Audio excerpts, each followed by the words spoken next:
I guess that was it. All I put on there for that intro. There is, I am going to, hi, first off, my name's Cryptameria. I'm located out of beautiful Hollyweird, North Victoria, BC, Canada, and I do a blog. I do AI art. Today it didn't really, it's like training a cow, not a horse. I was going to jump actually onto that blog, but there is a interesting live stream coming up from Angel Studios. You might be familiar with them because they are the ones who eventually put out Sound of Freedom, which is wonderful. Like, yay, so I kind of want to pull them up just because, I didn't plan, if they are live, it helps keep it in the realm of media. Because a lot of these kind of things, like, oh, you feel so good about it at the time, and then, oh yeah, I sort of remember that. No, we need to keep this in, because this isn't going away, kids. Like, oh, well, yeah. So there is your book. The most this powerful is their moments in your book are the fundraising. The people who live through communism. I can only imagine that those testimonies will be exponentially more powerful when people actually see the faces. I was struck in that Solzhenitsyn's first volume of the Gulag Archipelago. Yeah. There's a couple of photos in there of people. I think they're crowdfunding for a new movie. But what he's doing is he's putting faces to a couple of people. When studios are willing to take risks like this, I do think we should support them. And I think it helps movie, even more than a book. Just even keep it in the ether. Also, I think that's crucially important. My friend DV, and I've shared this with my colleagues, Isaiah Smallman, the director, he's in a bit of a jam. So if you can help him, producer. I mean, I'm in a bit of a jam. You can send money to me too, but many of whom went to prison for the faith. He's in Florida. He's in kind of a workshop. Any mega people on Twitter, X, help. If you have even just like $5, that I tell when I get talks about Live Not with the exchange rate, it kills me to send anything story in the book about to the States right now. And I don't have any money. So I'm sorry. In the 1970s as a young man. And he was one of the last people the Soviets sent to the Gulag. I can share people's stories if they need help. In his cell when his faith was waning by an actual angel, and God showed him a series of visions. Now, it's powerful, the narrative in and of itself, but I heard it from Ogorodnikov, sitting with him in a hotel in Moscow. He's in his 70s now, with tears running down the cheek. Wow. The side of his face is paralyzed from the beatings he took in the very cell where he had the vision. That's the sort of thing that we can bring to the church and to anybody who watches this film, because this is not just about Christians. I mean, it's not just for Christians to watch. Anybody who believes in liberty is going to be drawn to this film. But to see the faces of these heroes, it's just remarkable. And not only that, I was talking the other night to, I had dinner with Jordan Peterson here in Budapest. Where Yay! Jordan said, we have to get these testimonies on camera while these men and women are still alive. They're old. One of them has already died since I interviewed her. And so that's part of the urgency, too, of this project. Yeah, I think, if the stories are not told, the stories will die. I think it's, again, a quotation. I think it's from 1984. The truth was erased. The erasure was forgotten. The lie became truth. So I think it is critical that we, and the same applies, of course, to the Holocaust. The very powerful Holocaust testimonies. We need to get records of this human suffering and also of human resilience in the face of this suffering. to be both a warning and an inspiration to a rising generation. That's right. Colleagues, do you have anything you'd like to ask Dr. Truman?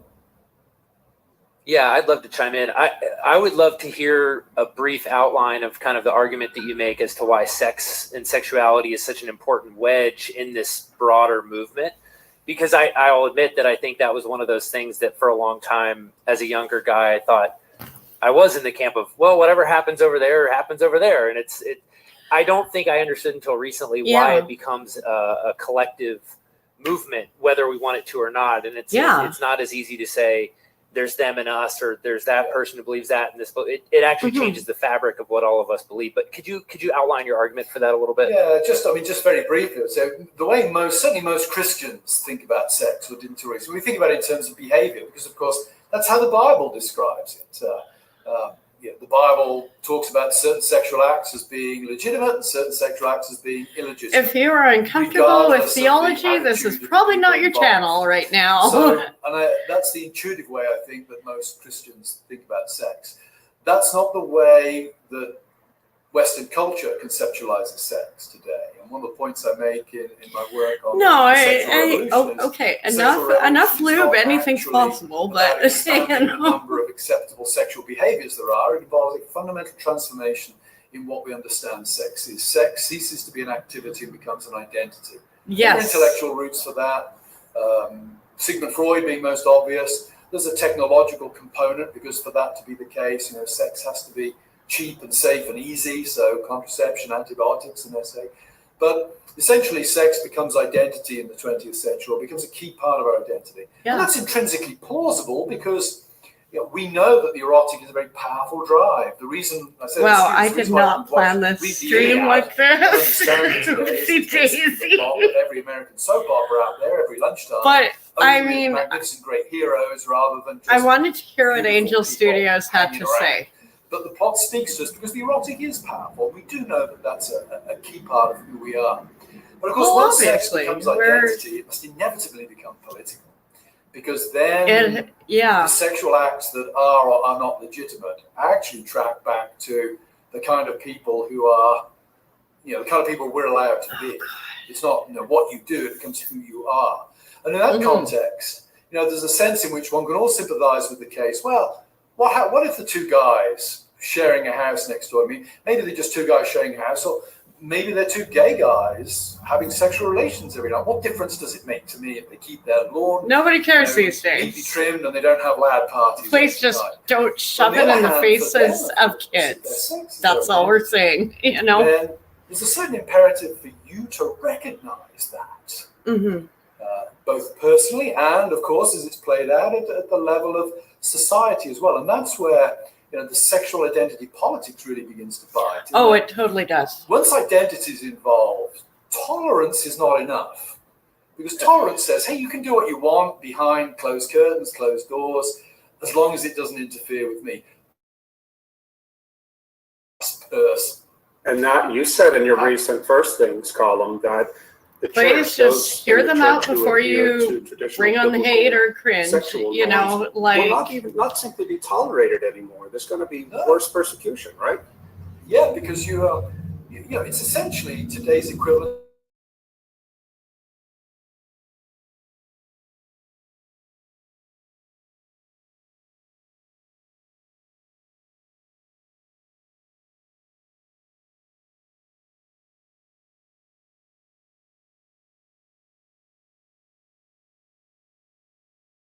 Sex, and that's why we're in the position we're in.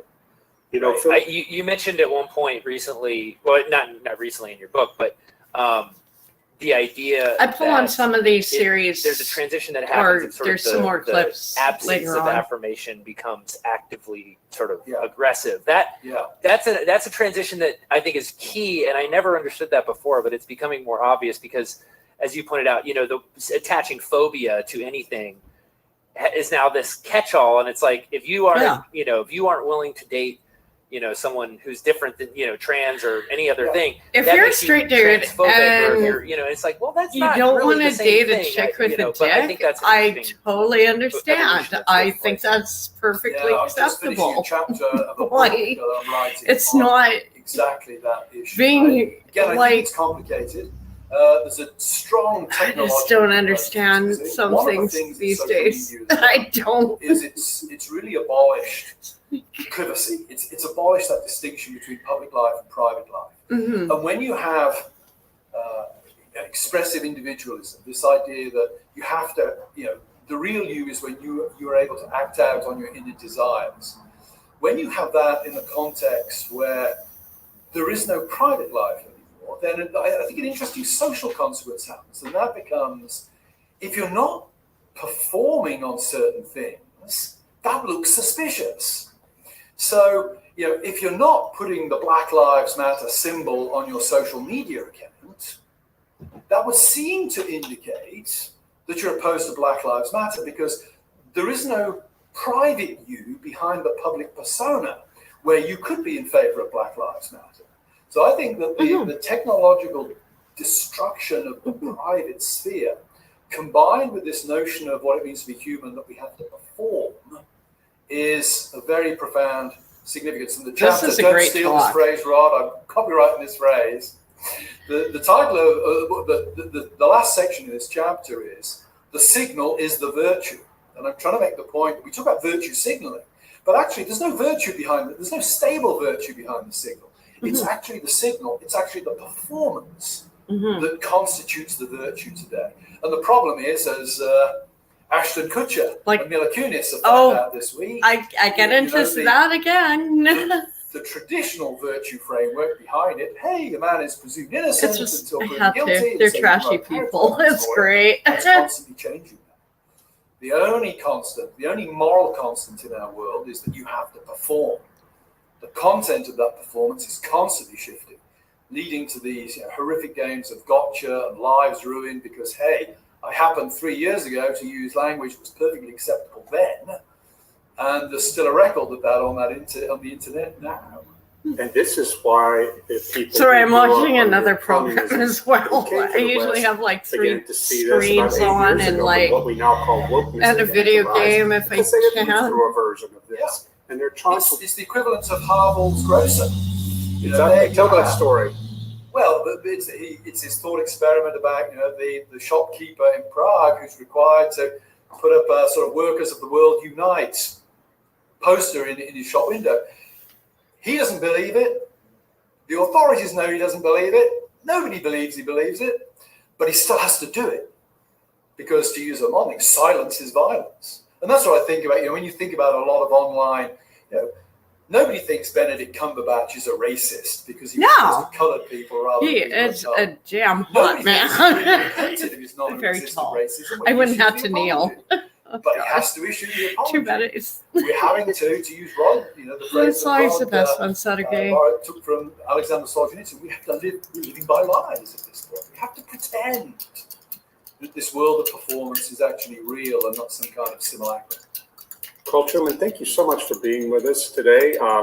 Appreciate your work, and it offers an incisive view as to why things are the way they are in our culture today. This is and why been a great Christian talk. Needs to read Strange New World and absorb its lesson, because the things you're working on, the things that I'm working on, we're talking about the same thing but from different angles, which is about how the church is going to survive and thrive in a post-Christian era.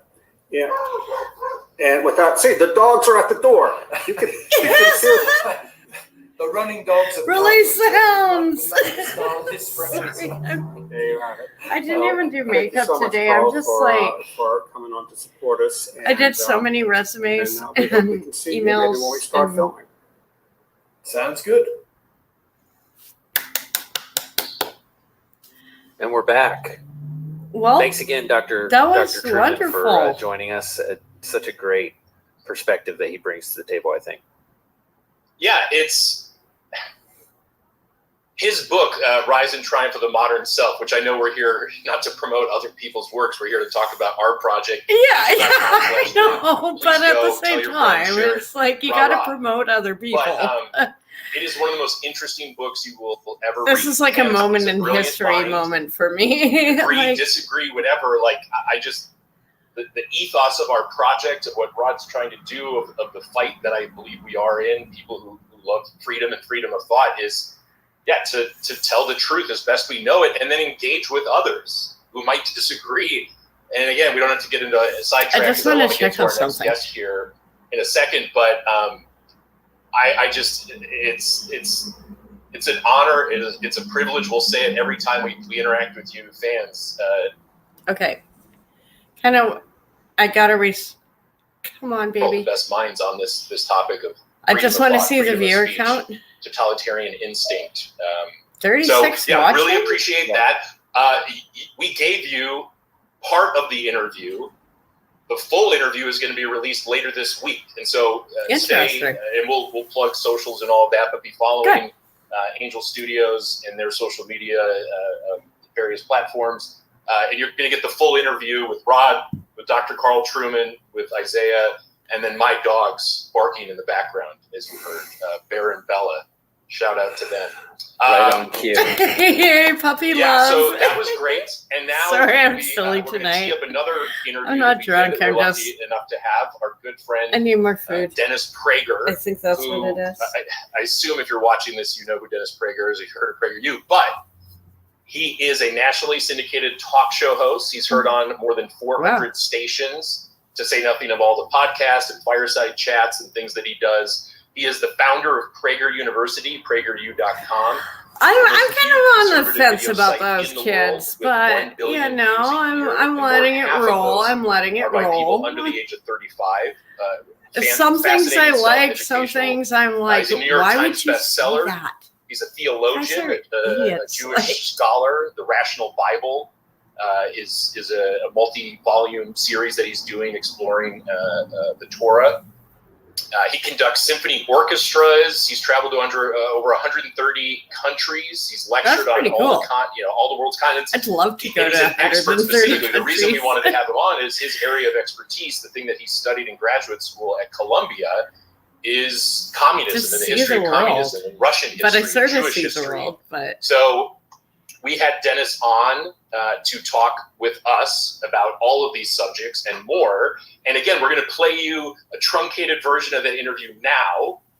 And then later this week, be following, again, social medias, following Dennis's social medias. We'll be plugging that. But yeah, anything to add? Should we just get right to it? No, I just love Dennis, and I think I kind of like 50-50 letting this play. We're going to hear this interview, and then I'm going back to my, really cool. Because I kind of want to look at my ladies. Renaissance man. Oh my. It's truly. AIR. He's also one of my favorite contributors in the new. Because I did such a cute ones Wire, today. Like series. I got glass art like I wouldn't believe. Incredible. So yeah, I think he's just a really an incredible talent. So yeah, thank you to Dennis. Again, truncated interview. We'll come back. We'll close things out. If you have questions, be submitting those throughout this episode. Nice. And Micah, let's roll it. Let's get to Dennis Prager. Let's hear it. I think that one of the reasons Live Not by Lies, the book, did so well is it came out during that first year of COVID. And this is interesting. I'm going to pull this up full screen for a bit just because what was possible. Just to highlight them more. The lack of courage. I remember in Prague, and this is in the book, a woman named Kamila Bendova. She and her late husband Václav were the only religious believers. They were Catholics in the inner circle around Václav Havel and the dissident leadership. And I asked her, I said, was it difficult for you and your husband as faithful Catholics to be around all these hippies, who are sleeping with each other's wives and so forth? She said, no, Rod, not at all. Because when you're fighting totalitarianism, the rarest quality to find in anybody is courage.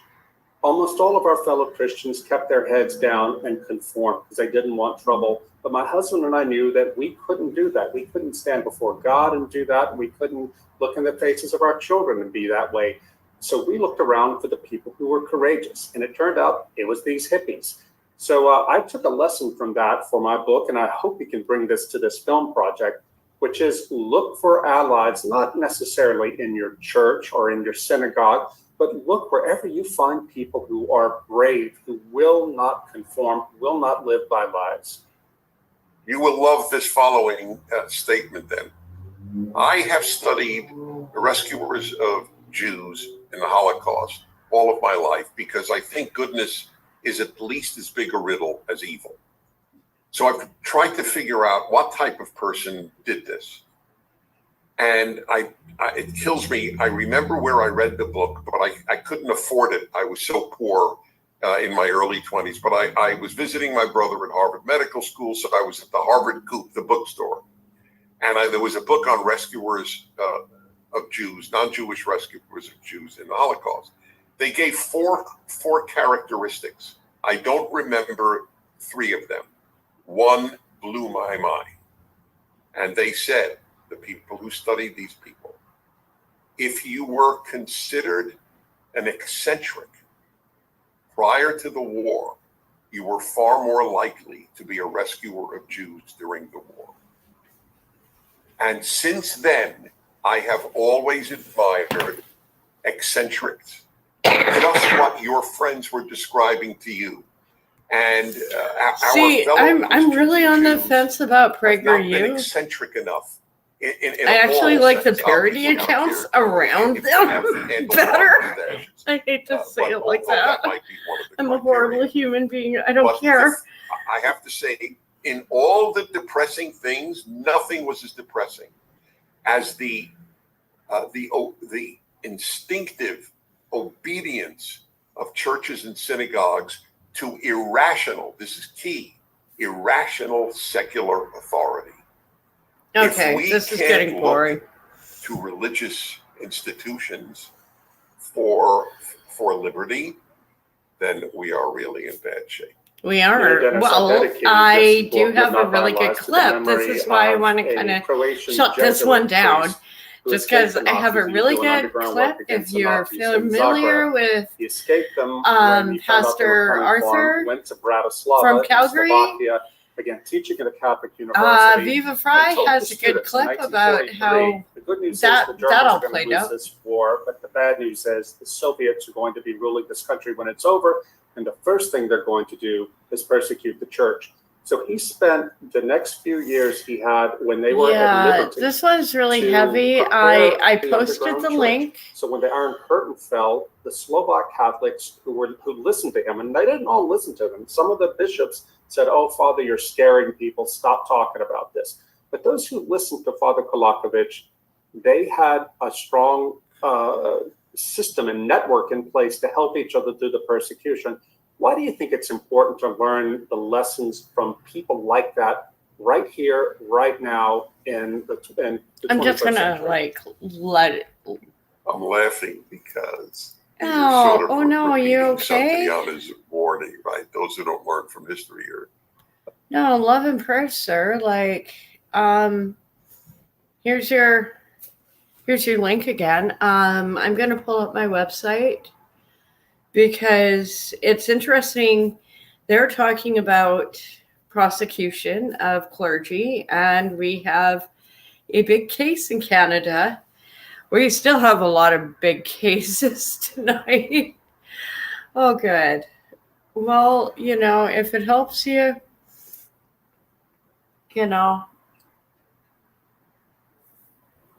plus he got gators down there. I don't know. Like, I can deal with a lot of critters.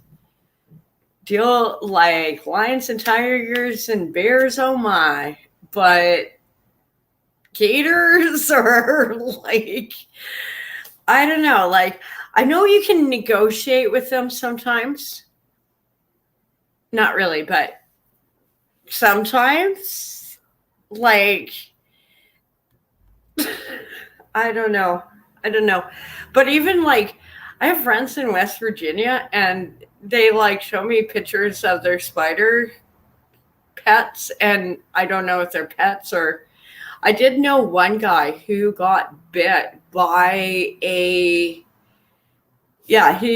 in West Virginia, like way up in the Appalachians, and he got bit and he almost lost his leg. And I'm like, yeah, that seems like a fun destination spot. Like, I want to see it. It is such a beautiful part of the country.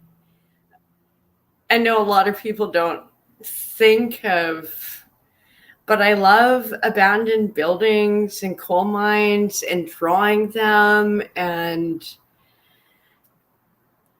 like photographs. Like yeah. Oh God. Yeah, I bet. Okay, we have wolf spiders. Some are like kind of like, the size of my palm. But if you put around horse chestnuts, which there's a tree right outside, and put a little hole in them, put one in each corner of your room, they will just bugger off. And kids would even like, if they found, sometimes this is really cruel. Please do not do this to insects or any living creature, but they would put like horse chestnuts around if they caught one, and it wouldn't be able to move out of the ring. There's I don't know what it is. I've looked up the chemical composition of it over the years. I will not bore you with the details. It's basically like an opiate. Yeah, fuck.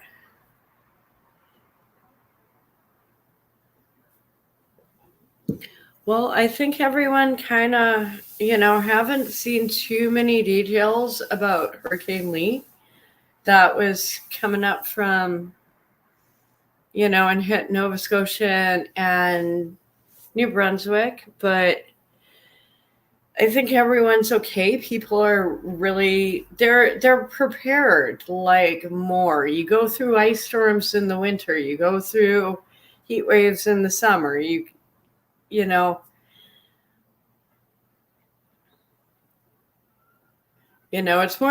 more the flooding issue. And yeah, I'm going to pull up my blog because Viva Fry, I'm not sure if you're familiar with his channel. He has a very good breakdown of just what happened during this court hearing today. I think it was today. Yeah. Yeah. Everyone says this. I've tried it. I did nothing for me. I don't know what it's supposed to do. It didn't make me happy, sad, or stoned. So it's like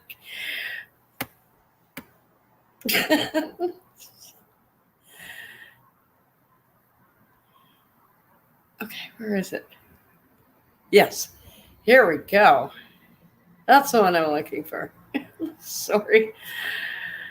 It doesn't, my computer doesn't work unless I swear at it.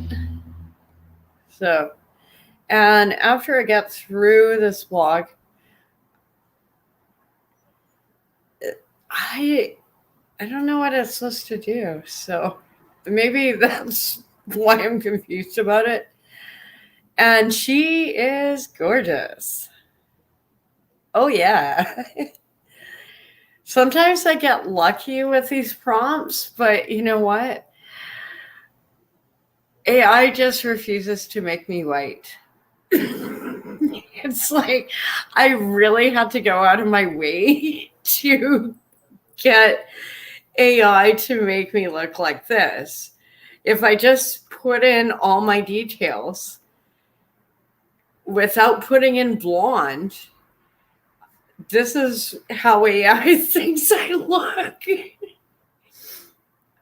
I mean, they're like Eastern European or Black or Asian or anything.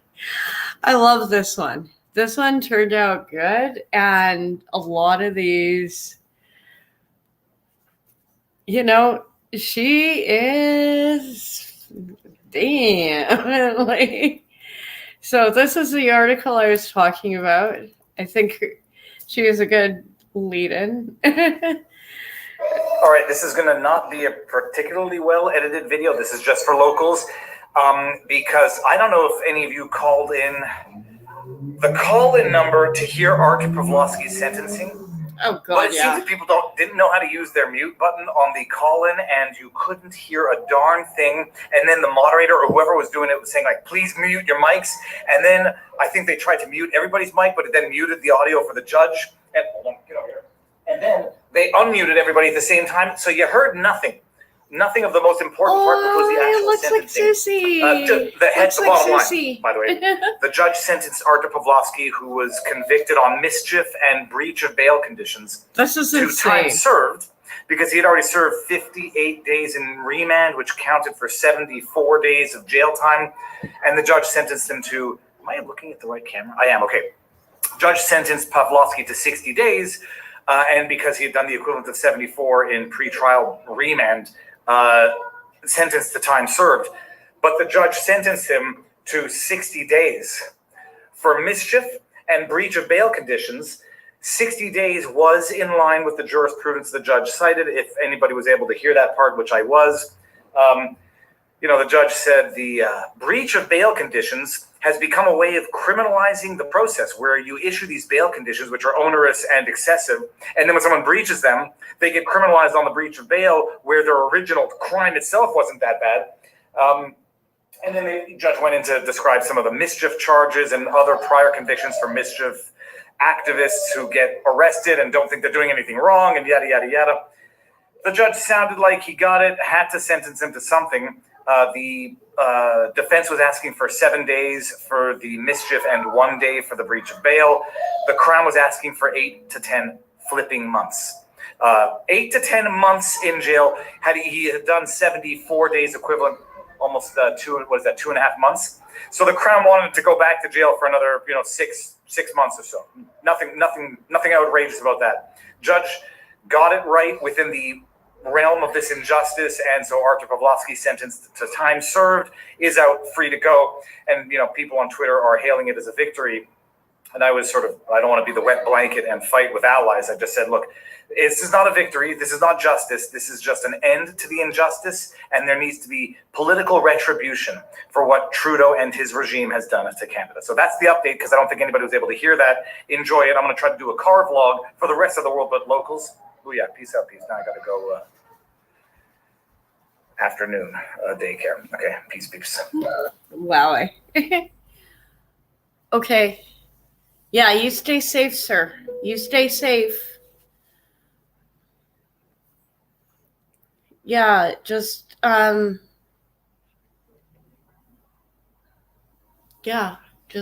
you get shelter, you get somewhere out of the rain, and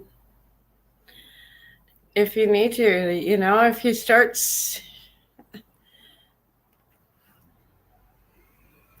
that one was cute. Yeah, and I am grumpy about my universe. Okay, this one's I love Clown Planet. Follow them on Twitter, follow them on YouTube. They are such a hilarious channel. Like, you can't make this stuff up, folks. Like, yeah.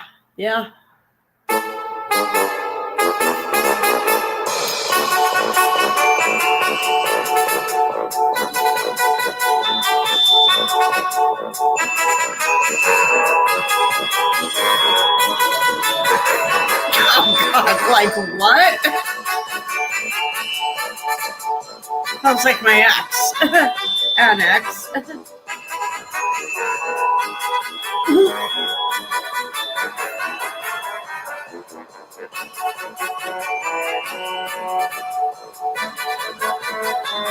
No, there are no vegan cats. No, that's like me. Oh my God. Who figured? Yeah, wow. Oh, thank God. Oh, thank God. Yes, thank you. There is justice, and this one's so creepy. I think I have another clip of this because it's just like, at first it looks really cute. Like, hey, that's just like, aw. Aw, his girlfriend is like so happy with. His girlfriend's just so happy he won the game. That's his mom. That's just wrong. I'm sorry. Like, I don't have kids. I almost did. Long story. But there's no way I would have like jumped up on Brody like that. Like, nope, nope, nope.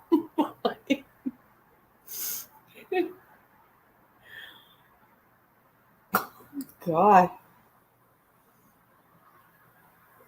Feel sorry for that kid.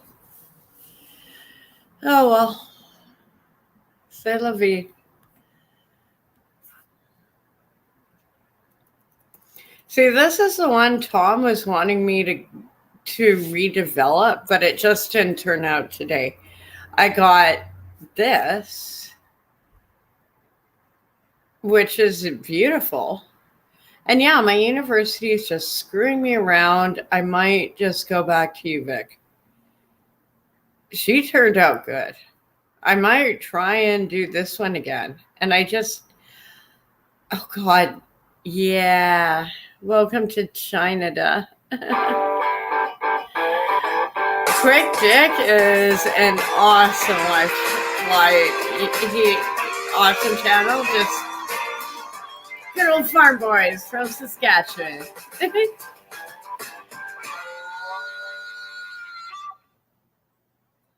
Gotta be funny if he was cousin or something. Now, let me set the stage for you. After 8 years of Canada's own version of Derek Zoolander being Prime Minister and his cabinet full of kids that went to his school for kids that can't read good, we have Canadians that can't afford to buy a home, can't afford rent, and are lining up to use food banks in record numbers, which is all happening with this guy at the helm.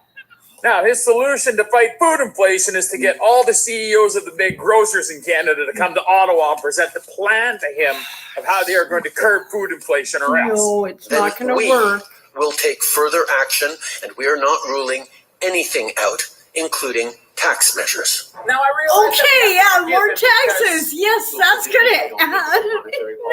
And he thinks that the budget will balance itself. But let me let you in on a little just shoot secret here, me. Justin. Like, oh my God. If like, you make Trudeau is inflationary insane. policies and force them on your population, everything gets more expensive. Let me explain what I mean. So let's say you're a farmer that grows food. You need to buy things here in Canada to be able to grow food, like an air cart and a drill and a building to keep them in. You need things like augers and bins, swathers, and tillage tools and much more that are produced in Canada. Now, manufacturers that build these things in Canada require raw materials to be transported to them, on which they pay a carbon tax for the transportation, and then they require utilities for the manufacturing processes to make these things, on which you charge a carbon tax. Now, that makes manufacturing more expensive. Go back to the raw materials that are shipped to these that are hopefully produced in Canada. Those manufacturers deal with the same carbon tax problems. Now, add that same train of thought onto our fertilizer, input, and fuel manufacturers, who all have to pay a carbon tax on manufacturing what we need and factor it into their price when they sell it to us. Then take into consideration the distance between the point of origin of the products and the transportation here to us on the farm. Add carbon tax onto the cost of the transportation of getting it to us. Then add the carbon tax on your utilities for heating your barn and your shop, and things like drying grain, because Bill C-234 is still sitting in the Senate because you pricks need to take the summer off. Then, hey, Blue Ball, if you have to hire out your grain hauling to a third party to get it from farm to processor, you have to pay a carbon tax on that. But that's just farmers that I'm talking about. It doesn't affect the price of your food at this level. It just punishes the people that grow it. If you want to look how the price of your food is affected by stuff like this, you need to look at what happens when it gets to the processing end of things. Because food processors need natural gas and electricity to process and package food. Is he from Saskatchewan? Natural gas and electricity, which is utilities, on which you pay a carbon tax. So they pay the carbon tax on it and then pass that right on down. If he's a farmer from Saskatchewan, maybe, carbon tax on trucking all the freight to their store where you go to buy it, and then on top of that, they have to pay an obscene amount of carbon tax on the utilities that they use to keep your food thawed during the winter time and or frozen if it's ice cream or something like that, and cool during the summertime. I just thought this was a good clip. Here to keep this your is food truth right edible here. for you takes energy. And don't forget that once we pay carbon tax on that energy, I do not know what is going on between other channels and other channels. That's right, we pay it. Just saying, like, You know? Okay, but wait, it's not just the carbon tax. Remember the clean fuel standard that you and your goofballs implemented, Justin? That means that we're required to have a certain amount of ethanol in a diesel that we burn in Canada. Do you know what that means when people are producing diesel fuel? It means that it makes it more expensive to do it. And the other thing that it does is it takes food-grade crops and creates an alternative market for them for petroleum processing. Do you know what happens to a product I like his when there's channel, an alternative market for it? It's usually it's not it gets more expensive.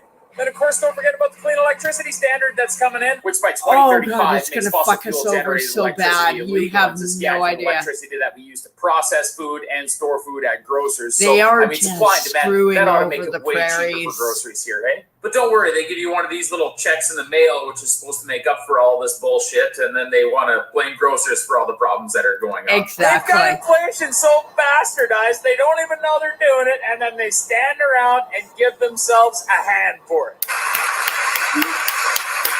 Or do they know they're doing it? Yeah, and they're still giving themselves a hand for it like, while you can't afford to eat. No, it's not. No, he's like I said, he's a farm boy from Saskatchewan. Just telling you the truth right here. The cause of high food prices is something that you want to hear. You need do nothing more than look in a fucking mirror. Yeah, way to go, Trudeau. Here, QuickDickMcDick.ca. Yeah, he's awesome. Like and subscribe to him. He has hilarious videos like this. They aren't always political. A lot of them are just like about how homesteading goes. And it reminds me so much of childhood. And, it is fun. And now there's so much science with it. Like, that's why Trudeau, it's like Canadian farmers, like they're even the Hutterites, which are the Mennonites, basically Canadians' version of the Amish, have computers to monitor their farms. Like they send, kids go to university to learn the science of agriculture because it needs to be. Like the nursery I was working on for trees, precise, like people would walk around they would do like security guards, like laps, and just take, is there enough moisture? Is there enough? Because when a customer wants their plants, they got to be ready to go. And this is stuff Trudeau did not understand with farming. Or I don't think he's even been on a farm. And I don't think he's even grown a plant. He did plant one tree out of all the millions he promised. Like, well done. Oh God. And now he's still like, it's just embarrassing. He's embarrassing. And I think I have some more Trudeau clips. I'm gonna do an animation. Yeah. Oh no. Yeah. See, there's a new one. I think Trudeau is the outbreak. Welcome back to Monday. If you had a good weekend, that's probably going to be ruined by news that's happening today and everything that's happening today. There's a new virus outbreak in India, which is what we're going to be focusing on in the core center of this video. But also Parliament starts back up today, and Justin Trudeau might be here for the first day. He might not be. He's actually scheduled to travel tomorrow, which is weird. He actually did show up in the House, but he found his way to the House of Commons. Everyone was emit as much carbon emissions kind of as he possibly can surprised. before he's forced to inevitably trade in his jet for an electric jet. So lots of crazy things are happening. Also, the video I posted yesterday about the truth of the Freedom Convoy and how it was sabotaged by, this hate gate and breaking the story on that actually got age restricted and demonetized immediately. It's since been reversed, but I just want to walk you through kind of the back end of what actually happens here on YouTube. So right after posting it, you can see it got Age restricted, 18 plus, and monetization means it's limited, which means I always have everything 18 and then you can plus. See how it I will affects never the get views right here. It's getting monetized. over 200 views a minute, and then it absolutely just tanked. And this is me posting on Twitter, just I want to set up YouTube. a You can see that they've subscription replied to there my tweet because here. The decision got reversed in 30 minutes. But I have I just so found many it very friends ironic and that the shape people of I the love views there. looks like the liberal and logo, YouTube, which is why I want to encourage you to not donate to this channel. I don't want your free money. I want you to exchange money for something that you actually want. And winter is coming. Home heating is really expensive. So if you want to offset some of those costs, you can do so by visiting the merch link down in the description. There's also a pinned comment below. My favorite, my all-time favorite, is a Canadian Freedom hoodie. I changed the way it looks. I know. It's like actual favorite and one, it's like they set it up in advance now. They're like different colors. Okay, winter is coming. Gray, black, whatever it is that you want. So that's my favorite. Also, this hat, which I'm wearing right now. Both of them are my favorite, which is why they're at the front of the shop. So if you want to support the channel by any means, you don't have to donate. We don't have Sonic here, but the ads look really good. But buy some merch. Buy some merch, if anything. That really helps. So let's take a look at this, this story. This is very, very frightening. So what do you need to know about the deadly Nipah virus as India races to contain outbreak? It's happening again, folks. At first it was COVID. Now it seems like there's other viruses that are also coming from animals. I think this one is allegedly coming from bat. We're going to look at some of the facts here. There's a lot of fact checking in this video, so you're going to want to see the entire thing because there's some misinformation. No wonder Batman got hunted down and chased out of Gotham. So health officials in India have shuttered schools, offices, and public transport and are testing hundreds of people in an effort to track and contain an outbreak of Nipah virus that has killed 2 people, really good but can kill as many as 3 in 4 people it infects, and has been flagged by experts as having the potential to seed a new pandemic. Well done. The way this is apparently a real thing, and they're like, hey, whoa, maybe we cried wolf before and we turned something. I'm just gonna let him talk for a second. I gotta send one little email, and I'll be back. And to be honest, 3 out of 4 people is a lot, but what trust do we have left in the experts and the government and Dr. Fauci and and these experts that are running the show? None of us seem to trust them anymore. Why should we? Why should we trust the media? Why should we trust the officials? Why should we take this any more seriously than what we did previously? Okay. So let's take a look at the entire story here. Parts of India are now fully locked down, according to the news here. Wow. Authorities in southern India are rushing to manage an outbreak of the deadly Nipah virus. 2 people have died. Hundreds are being tested as potential contacts. Selena Shetty is in Mumbai with the details. Officials are on alert and taking precautions in the southern Indian state of Kerala because of this Nipah virus outbreak. I am actually sort of on a zombie theme today. It's either today or tomorrow. But I shuttered and the streets found some really amazing films I never would have figured. Says this shopkeeper. After COVID, now and it's just people doing reviews on the film, so you can watch the whole film in like a 10-minute segment. I like that.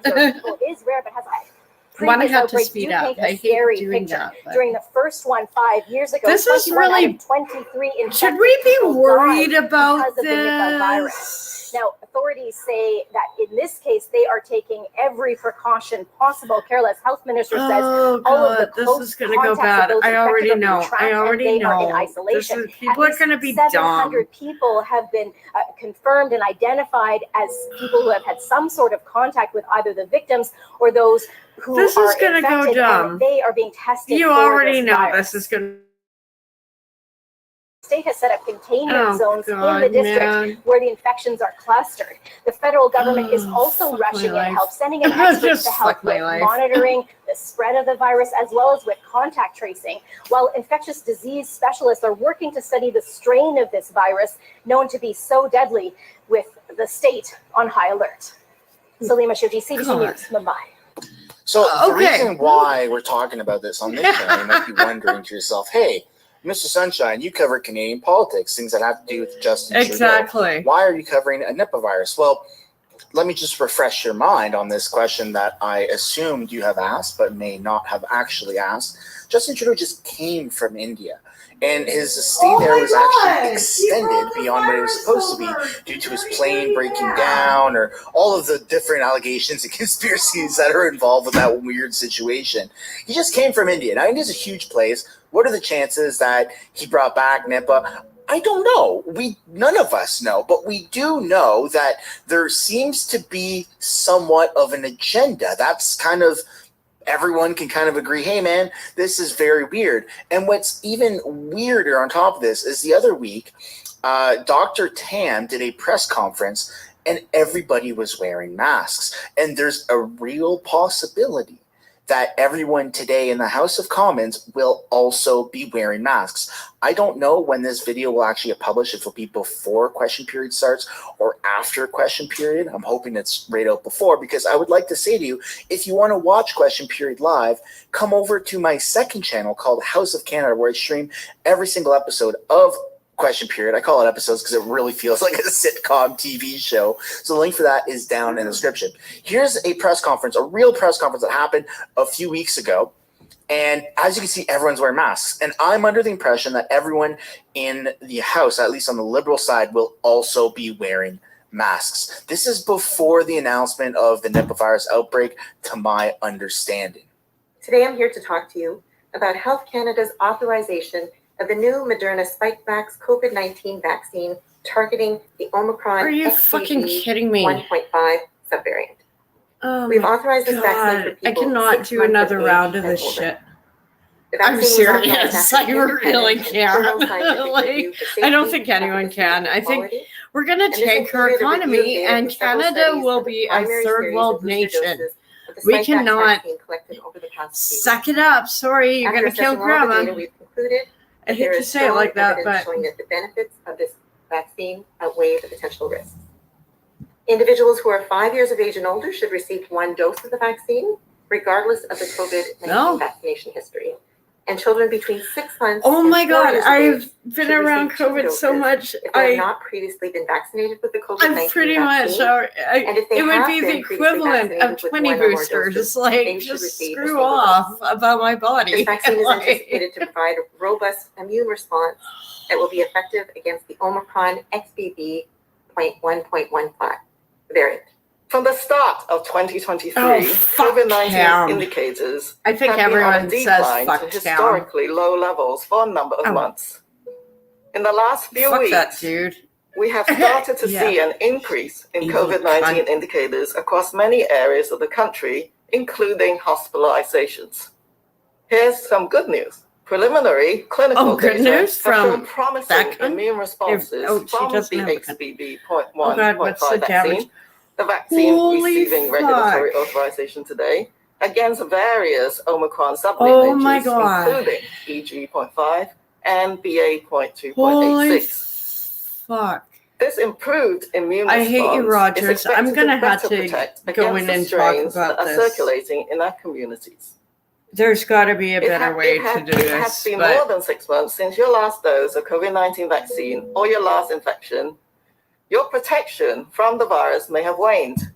Receiving a COVID-19 vaccine dose this fall with an updated formulation is expected to I was increase working the front individual line, protection like against first infection, line, symptoms, working in and laundry. severe I think I've been disease. exposed to it so many times. So it sounds like they're trying do to not push these want- new boosters or these new vaccines. I don't need it. Like I don't know. And working in if laundry, anyone's you're really exposed to on so board much with more. this. It Like feels I everyone pretty is fed much up. have It seems like a lot of almost people who did get like vaccinated, who an did get iron boosters and things immune like that, system. really regret Like- it.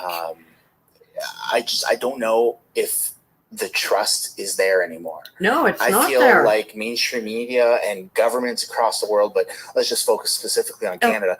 I feel like they've reached the all-time low for respect from the general public and credibility. I think a lot of people feel that they were strong-armed into getting certain vaccinations. A lot of people actually were, and they would have been fired if they didn't get their vaccinations. All right, y'all, we are and the government has denied and gaslit millions of people. I know, I won't either. We're not forcing anyone to get anything, but I won't either. I just not call to do something. The Maui so it's just now this we're in this very, weird spot where I gotta because like I said, we already know that we are constantly some sort of black plague or Spanish flu to go across the world. The people just don't trust the system anymore. They don't trust the media. They don't trust the government. Yeah. That's what happens when you cry wolf. That's what happens when you have the approach that you did, Canadian government and Canadian media. Not people aren't gonna roll over like we did before. A real because that can when you say it's only going to be 2 weeks and it becomes 2 years, almost 3 years, I suppose, people get fed up. Spanish flu and wipe out. Like even the Spanish flu. There's a good example. 3 years done. People went on to life. They didn't. Very few do. Keep wearing masks like fucking retards. On board of the lockdowns are now saying, "I'm not doing any of that. I'm walking into a grocery store and I'm not wearing a damn mask." And it doesn't help that the credibility of the situation. It doesn't help when you come across tweets like this. This is why it's important to fact check things. Mm-hmm. No disrespect to the person who posted this, but. As if it's his call, the man is a puppet, and we've already told you months ago that we're planning another lockdown. So this is a photo of Doug Ford, right? Mm-hmm. Ford says Ontario facing another lockdown. Ontario Premier Doug Ford says the province is staring down the barrel of another lockdown on cases surge in Toronto, Peel, and York region. And these types of posts I really don't like. This is from September 17th, 2023. And that's not a recent post.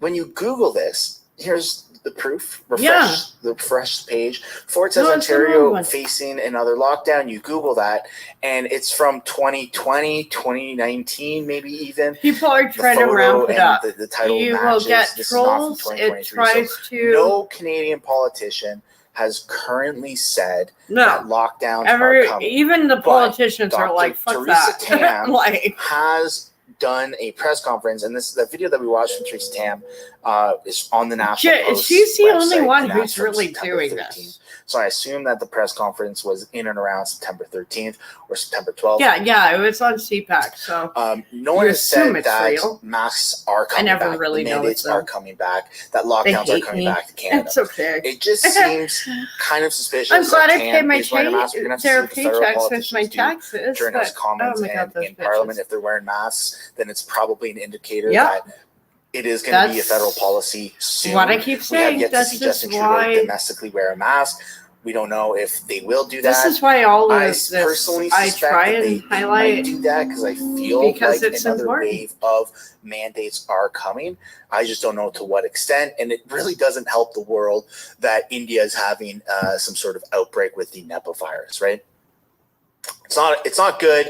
The state of the world is also pretty fragile right now. Trudeau bring it over? I think is that why this would just mentally push people beyond where they are. It would over the edge. Like I almost want to cry. I wouldn't even want to know what kind of cooties that man has. For the government to implement mask mandates and lockdowns again because I don't personally. They do. Look at the paper trails. Who made money off of restrictions? So stupid for wearing a mask. I feel so stupid for complying the way I did personally. Yeah. And we all did, but we're not going to do it again. I use my platform for some sort of uprising and say, don't comply. We're not an uprising. It's just we're fucking fed up. We're taxpayers. We deserve to be treated with respect. We deserve to know where this money trail from our government is going. Are you fed up?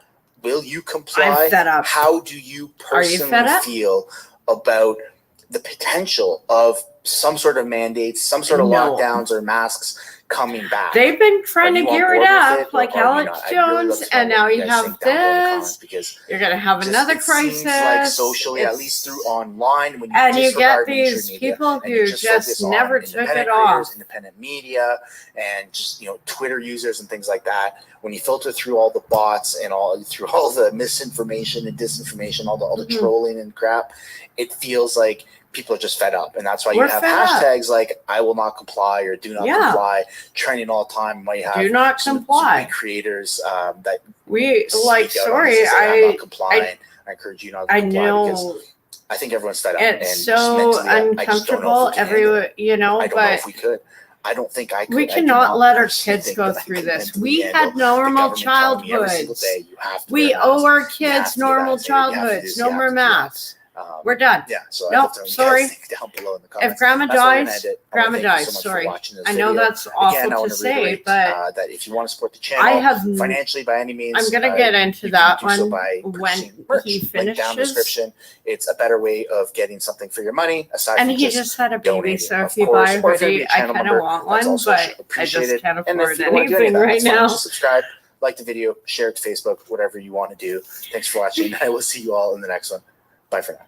Thanks so much for making it to the end of the video. If you want to support the channel financially, you can do so by checking out the merch shop linked right up there. Or if you want to do something for free, which is also absolutely acceptable, like and subscribe. You can subscribe right there. If you want to continue watching videos like this, you can do so by clicking or tapping right there to watch the next upcoming video. And if you want to watch a little bit of different content, but also Canadian stuff, you can do so by clicking right up there. That's my second channel, House of Canada, also known as the House of Commons Highlights. Thanks so much for watching. I look forward to seeing you in the next video. No, it's like a green screen. Sorry, like an OCD moment.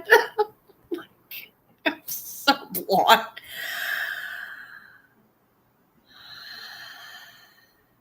Yeah, like, what was I going to say about that? Oh, yeah. We cannot let basic childhood, early childhood development. Kids do not learn unless they see people's mouths moving. So having kids in mass has actually put these kids behind. You can look at all the statistics about, exams and grades, and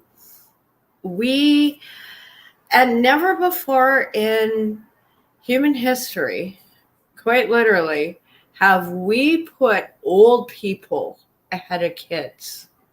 And that's the most weird thing about all of these things. It's like this generation just is so scared to death, and they're willing to sacrifice their grandkids' futures.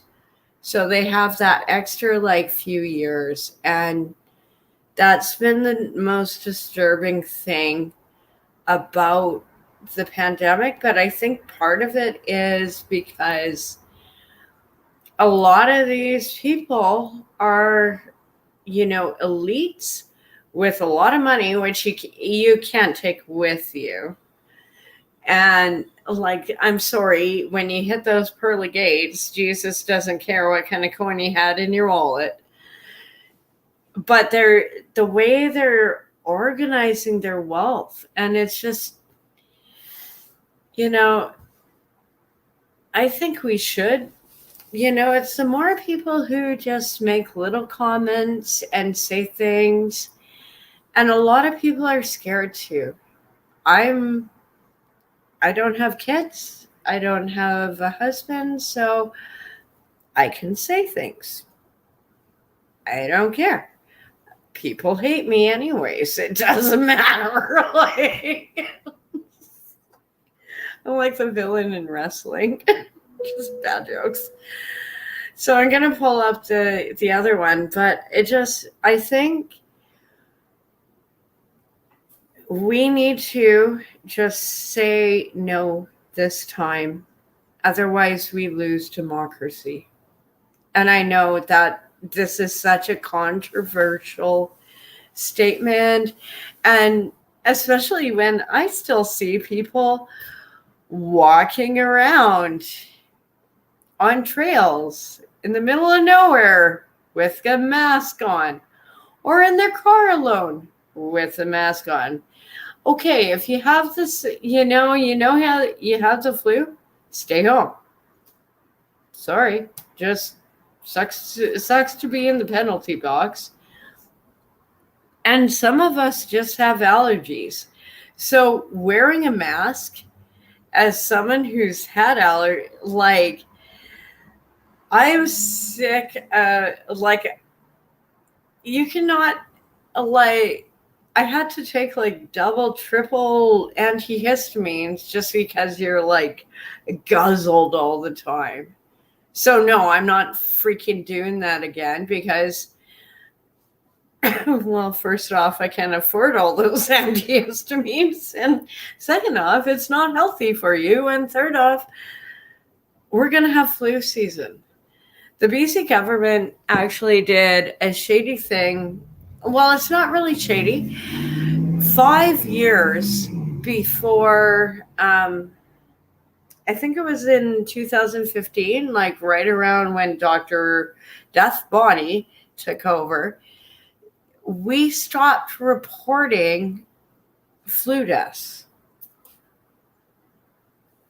Okay, I'm not trying to make little like pins on the wall with the strings and, for anything, but I am saying we stopped reporting flu deaths because we just accepted we had flu season. People are going to die from this.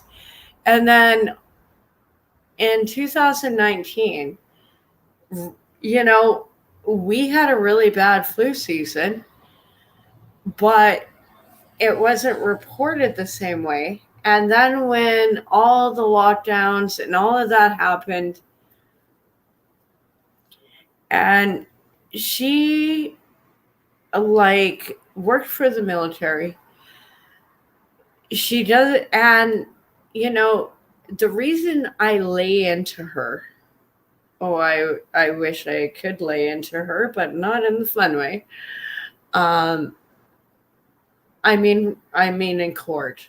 I want to take that bitch to court, and people are, and I want to see her go down in a legal standing, because if she doesn't go down in the courts of law for what she did to us, then it'll set a precedent that any other government coming forward can do this to us. And that's a danger in British Columbia. She was unethical. Her first court case, she proved that, she knew those little clot shots were not always working the way she thought. And I do genuinely think I think she just got caught up with all of it. Like, you got this little nerd who's never dealt with media to get caught up with it. It's either that or this was planned. I hate to say it like that, but she was, like, I respected her because she was very involved with the Ebola outbreak in Toronto. Back, not to date myself, but, so when she came on and we had all our little press conferences and everything, but now it's like, no, don't comply again. We cannot let this happen again. And, and also, too, do not trust anything that you see on the CBC News. Like, they're great for comedy and Murdoch mysteries. Otherwise, they pretty much fuck everything up. And right now, I've seen a few interviews where they're trying to jump ship. Like, oh, we're going to get defunded. It's like, yeah, you are. Yeah. I don't know if that's a good thing because I wanted to work with the CBC. Now they're just so fucking corrupt. I could not sell my soul that way. Just, they're bad. And also they cost the Canadian taxpayers $2 billion a year. $2 billion. And that's not even what we've handed off to the Ukraine, because apparently the Ukraine matters more than Canada. So does the CBC. So does, like, what is going on? I just want to know. I just love all the, and I think a lot of people are starting to ask questions as well. Like, what is going on? I got allergies going on, but yeah, I know. It is like a fetish thing almost.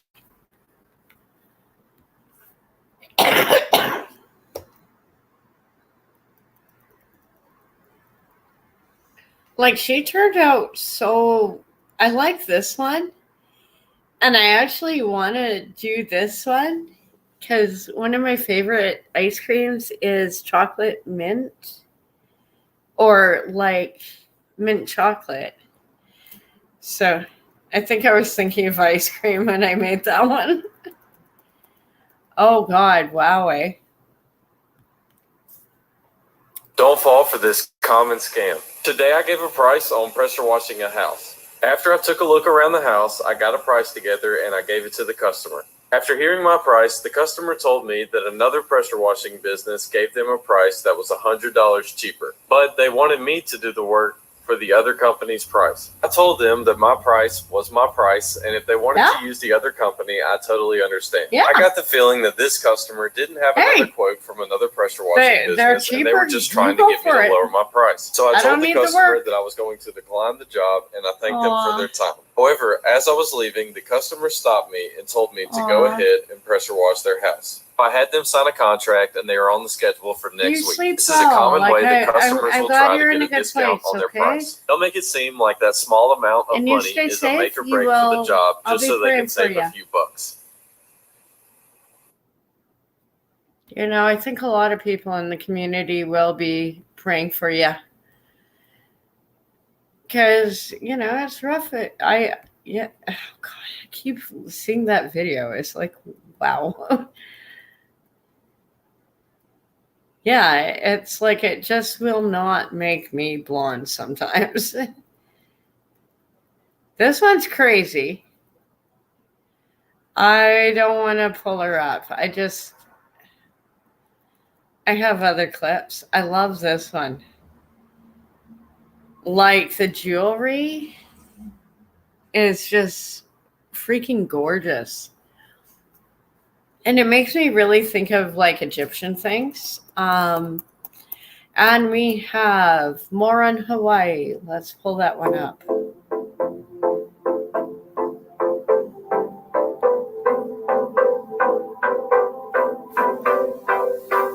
Williams, and I lived at 457 Lahaina Luna Road. And I definitely encourage this whole fire to be investigated further, not only for just legislation, but just on a criminal level. I'll just tell you my story. I right there, about 3 blocks where the fire's going off. I immediately knew there was a fire because I'd been watching it personally, but didn't even have time to get into the car and drive. The roads were already blocked. My driveway, I wouldn't have even been able to get out of my driveway if I wanted to. Luckily, my key actually broke when I tried to get in, and so I had to run down. But thank you, God, that was my saving grace. If I was in my car listening to all the policemen that were out there, I would have been dead, like most of my other friends and relatives. Ran down to Lahaina Luna road, got down to the light. Luckily, I found my daughter down there in her truck, so I did get into a vehicle at that point. We're being blocked right there. Couldn't go anywhere by a police officer. But we were one of the smarter people, disobeyed the cops. I just went down. We had to go down Front Street in order to save ourselves. I had a whole family in my car, including the 2-year-old. There was no way I was going to sit there and listen to this cop telling us to stay put. Went down Front Street, total mess, so many cars. And we're looking at 10,000 people trying to get out right away, all at the same time in the tiny little streets of Lahaina. Everybody being forced to Front Street, not being able to drive on the highway because there were some power lines down in that immediate area. We went through Safeway parking lot, saw the power lines there, so we ended up going out. Finally, we did escape out the Fleming's Chart House exit to go north. We went north. Free sailing at that point after Fleming's got out there. They hadn't blockaded us yet. I was one of the lucky few that got out that way. No power lines whatsoever. It was a safe exit all the way north. And we got to Honokawai that way. After me, though, they decided to block it. And there was still no power lines down because I did come out the next morning and I saw the death trap. It was where there were no power lines still yet the following morning. Everybody could have gone out. Everybody could have gone out. It was free sailing going north. But the police officer there, quote unquote, from direct other residents who talked to him, were walking, saw all the cars stopped. He finally walked all the way up to the front at the exit, policeman standing there. And the guy said to the policeman, "There's a fire. The fire is coming. You got to let these people go. I've got orders." We need to investigate that. Who is giving these cops orders? I mean, if the police officer might be taking orders, it's not his fault personally, but there's somebody above him that did this, and they need to investigate that. And then John said the far end of Front Street was blocked, bringing him in that way, and then blocked this way. It's obvious we were intentionally trapped, and I hope that this gets investigated further. And I have the eyewitnesses who have spoken to that cop directly. Thank you. Thank you. Williams. Before you go, I just wanted to clarify the purpose for a council investigation would be for legislation to be written. There is other investigations going on.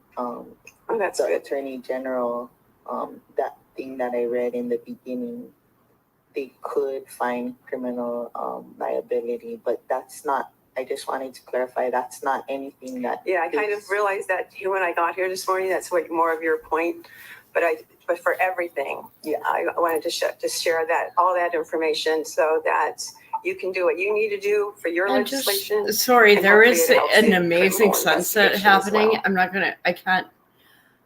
Okay, maybe I can. No, I can't.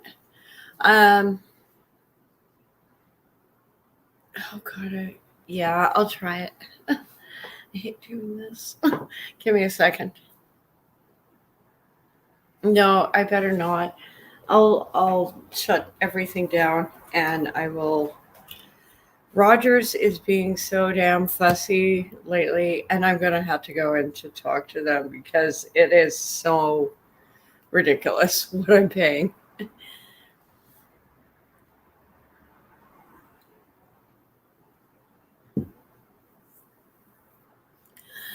And Canadian Prepper is up. Apparently, Elite Sleeve Washington. Nuke might be happening. Yes, we could get nuked. I've been threatened to be nuked since I was, before I was born. Okay. So there's another one. I kind of want to go on to something just a little lighter for a moment. Oh, God, this is awful. My fellow Canadians, as we approach the next federal election. I want to take one. A moment to talk to you about the values that guide my government. He's in an orange jumpsuit for the future of this great nation. Canada is a place where competition is healthy and innovation is encouraged. But we also know that our strength lies in coming together as a community, supporting each other and ensuring that everyone has a fair shot at success. That's why we've worked hard to create more opportunities for Canadians. Investments in infrastructure to create jobs. Investments in education and training to strengthen our workforce. And investments in healthcare to keep us all healthy.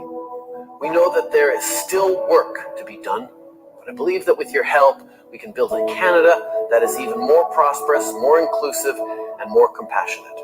So today, I'm asking for your support in the upcoming election. Let's keep working together to build a brighter future. I have one tomorrow. Grandchildren. I'm gonna do one because I have a whole bunch of ones from Trudeau.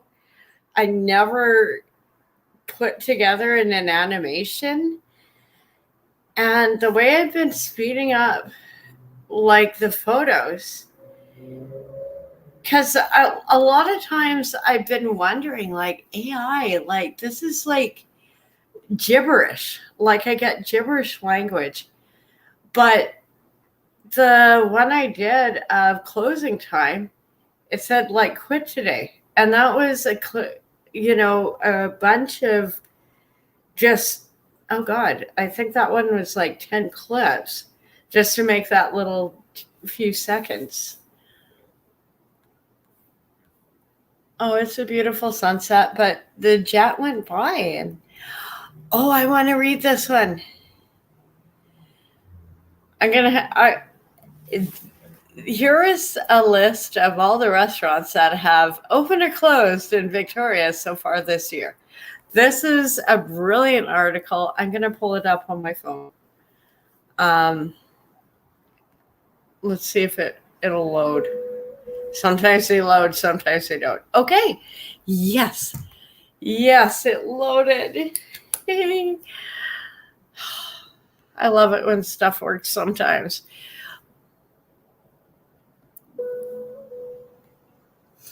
So here's a list of all the restaurants. Not yet. No, not yet. Sorry, dudes. All the restaurants that have opened or closed in Victoria so far this year. Not yet. Sorry, I'm busy. So far this year, 18 restaurants in and around Victoria have closed. However, in additional 14 have opened their doors, with more on the way soon. This city has celebrated a diverse scene with a little bit of something for everyone. That being said, with inflation, rising food costs, rising rents, higher labor costs, and fewer customers to be held due to the chokehold of the floundering economy, times are objectively tough for restaurants right now. So, do you want the good news first or the bad news first? How about a little of column A or column B? Beginning in January, here are all the restaurants that has closed so far in 2023. Agres, a beautiful place located on Yeat Street, connected to Fleur-Épée. This restaurant was served some of the most beautiful, fresh ingredients, locally sourced food Victoria has been able to offer. Their jaw-dropping food paired perfectly with their focus on natural wine, which was difficult to find at any other eatery at the time. Their incredibly knowledgeable and gracious staff were the cherry on the top that is no longer is.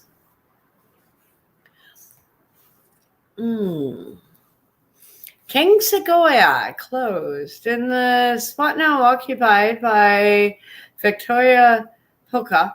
King Segoya was a little spot which offered authentic Korean food to people who wanted to keep things traditional. Although Victoria Pacha served more fused cuisine, the space is reminiscent of King Sugoi for those who love the space and the void. So I think this is more a case of restaurant rebranding. So yeah, so here's a review. Opened. Yeah, so I think they just rebranded. They are Yates Street, and their focus is Korean cuisine, which is so yummy, with Chinese and Japanese influences, which you will get a lot on the West Coast. And some of it, like, is just so good. Dine-in, takeout, both options. They have several low-cost lunch specials available for those looking for a bite to eat downtown around noon. So that actually, and now see, it says hours depending on the day. Old Fish and Chips closed, a staple of Victoria's food scene for 90 years, although ownership has changed hands a few times. In the 1300 block of Broad Street, which I won't get into that. The building they were located in had to evict because its tenants were owned by UVic and they had other plans for it. The boutique hotel is to be built in the Heritage Building while keeping the outer facade of the building at time.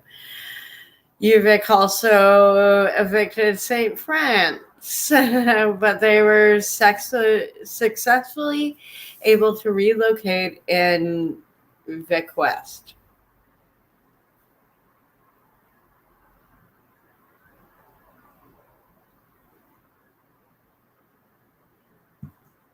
So we got Block Kitchen and Bar opened. And the former location of Chuck's Burger Bar, the completely new and separate owners came in to try it and fix the taint that was left on the space, and they just did that. So I cannot vouch for some of these places. I'd love to try them, especially the open ones. Oh God, we're getting into Mr. Two Steaks soon. I'll get into that one. I'm fully aware of the history of Chuck's and Lambert's, but there's not any connection there. Co-owner and general land manager Andrew Burke told Victoria Buzz at the time of the opening, "We are not affiliated anyway. We are a completely new entity, totally unrelated. They offer contemporary food with an elevated cocktail menu, and they have become a mainstay in the other tourist-heavy cities like Banff." So this sounds like a chain. I know there are a few chains that are popping up in Victoria, which, hey, if they can make it work, great. While still being grounded in the community for the locals to find their watering hole at the block. So it's like 5 p.m. to 12 a.m. weekdays and open at 1 a.m.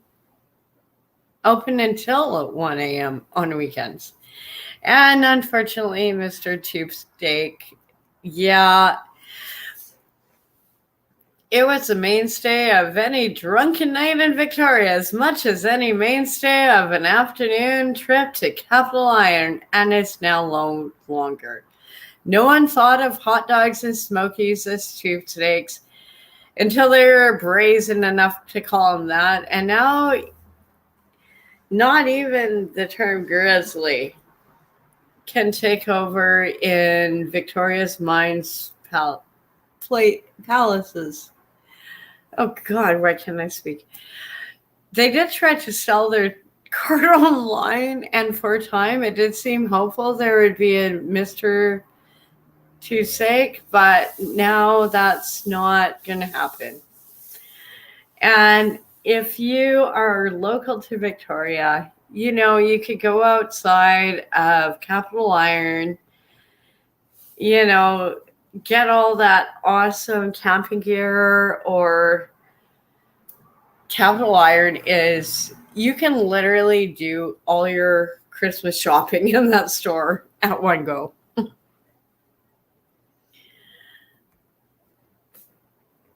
Yeah, there we go. I thought it was on. Sorry. Yeah, I'm going to go through these. Sorry. This West Shore Island Sub. This West Shore sandwich, pizza, and wrap store has announced its closure in February. This now 64-year-old owner, Karen Richard, announced that the closure on social media. The last day was February 13th. And now there's a big wheel taken over at this location. So, Marina Restaurant. Wow. After more than 30 years, the Oak Bay Marina's restaurant, I used to do their laundry. Holy crap, I didn't know this one. After more than 30 years, the Oak Bay Marina's restaurant has shut its doors for good. The restaurant announced on Monday the marina has been a fixture in the community and in our hearts for over 30 years. Our community, current and past, has made this restaurant legendary, and we have seen our staff, and oh my God, seen our staff and guests grow up in the marinas. They cited staff shortage and inflation as the reason for business and foreclosure. Unfortunately, just like many of us, we are not immune to the economic challenges arising from inflation, so we are not able to operate anymore. Holy crap. That's a big one. Okay, I think I'm going to...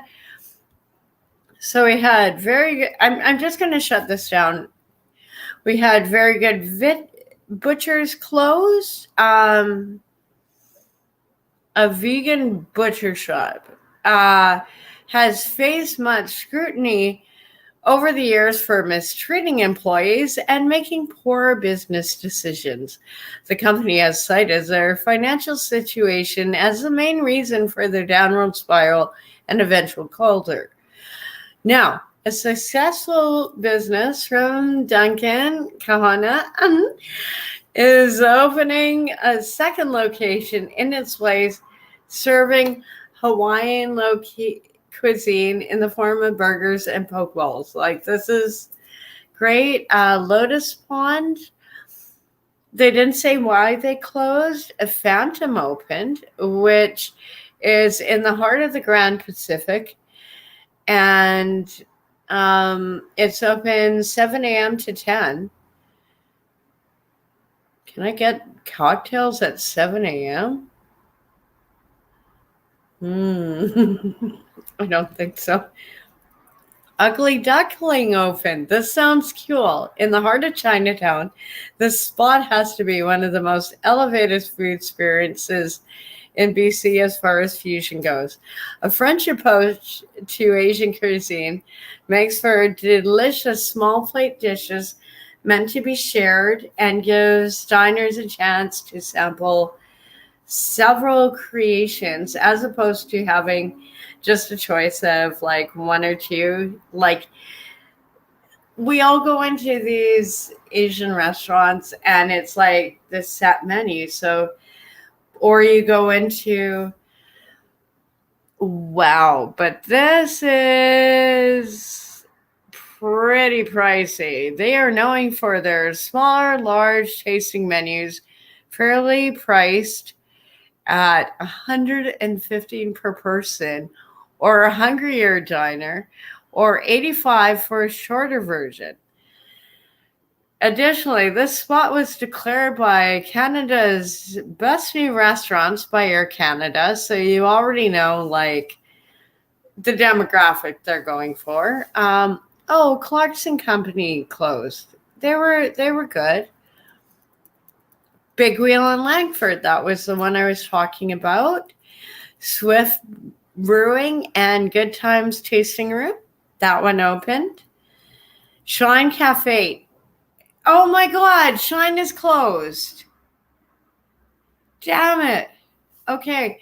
Well, there is still another Shine. They opened to just the Blanchard's location was shut down after the owners went through divorce. That left Lauren Thompson solely running both the Fernwood and downtown brunch spots. Most of the staff was abolished into the Fort Street Shine Cafe, but not all. Now, the old Shine on the corner of Blanchard and Johnson Street will become a new seafood bar called Shucks Taylor, which will be run by Jess Taylor, who is known for the Wandering Mollusk. Oh my God! He actually got on location. This is actually an exciting one. Like, a lot of the people in the restaurant community in Victoria are very connected. So, and I used to print all the shirts for Shine. So that's Rum Runners. Yeah, Rum Runners was so sad to close. Yeah, I know. But you can still go to the Legion, and buying a membership helps the veterans. They were so good. But Rum Runners was a staple of the city right along the waterfront of the marina. Then they moved. They were a business for 32 years and decided to close because the owner, Bill Signer, decided to retire after a long career. Obviously, there are rumors circulating in Sydney what's going to go into the space, but nobody knows. I haven't been there in maybe a few weeks, so I can't tell you. Humble Bar, open, fine dining as its best. Food-wise, this place shows that Big Flavor comes in small packages with a simple 6-item rotating small plate menu. So that could end up pricey. Full epi. So yeah, this catches into the one before. So their dockside location still remains open if you really love the restaurant. Super Cafe on Esquimalt Road is closed. Bray's. Okay, yeah. Super Kitchen was scheduled for demolition.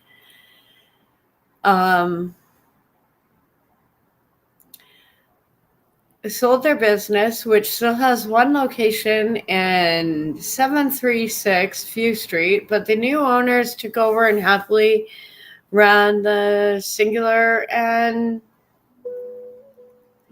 shop. So Bray's West Coast Tapas and Wine Bar. It's in the Jansen, which is interesting, which is probably good. So they do 2 p.m. to 11 p.m. and 2 p.m. to 12 a.m. Yates Street House is closed. Oh, no. I got my drink spiked from the fucking Yates Street Tap House. So if those bastards are closed finally, it's just like, thank you, Jesus. Thank you. It may have taken like years, but oh my God.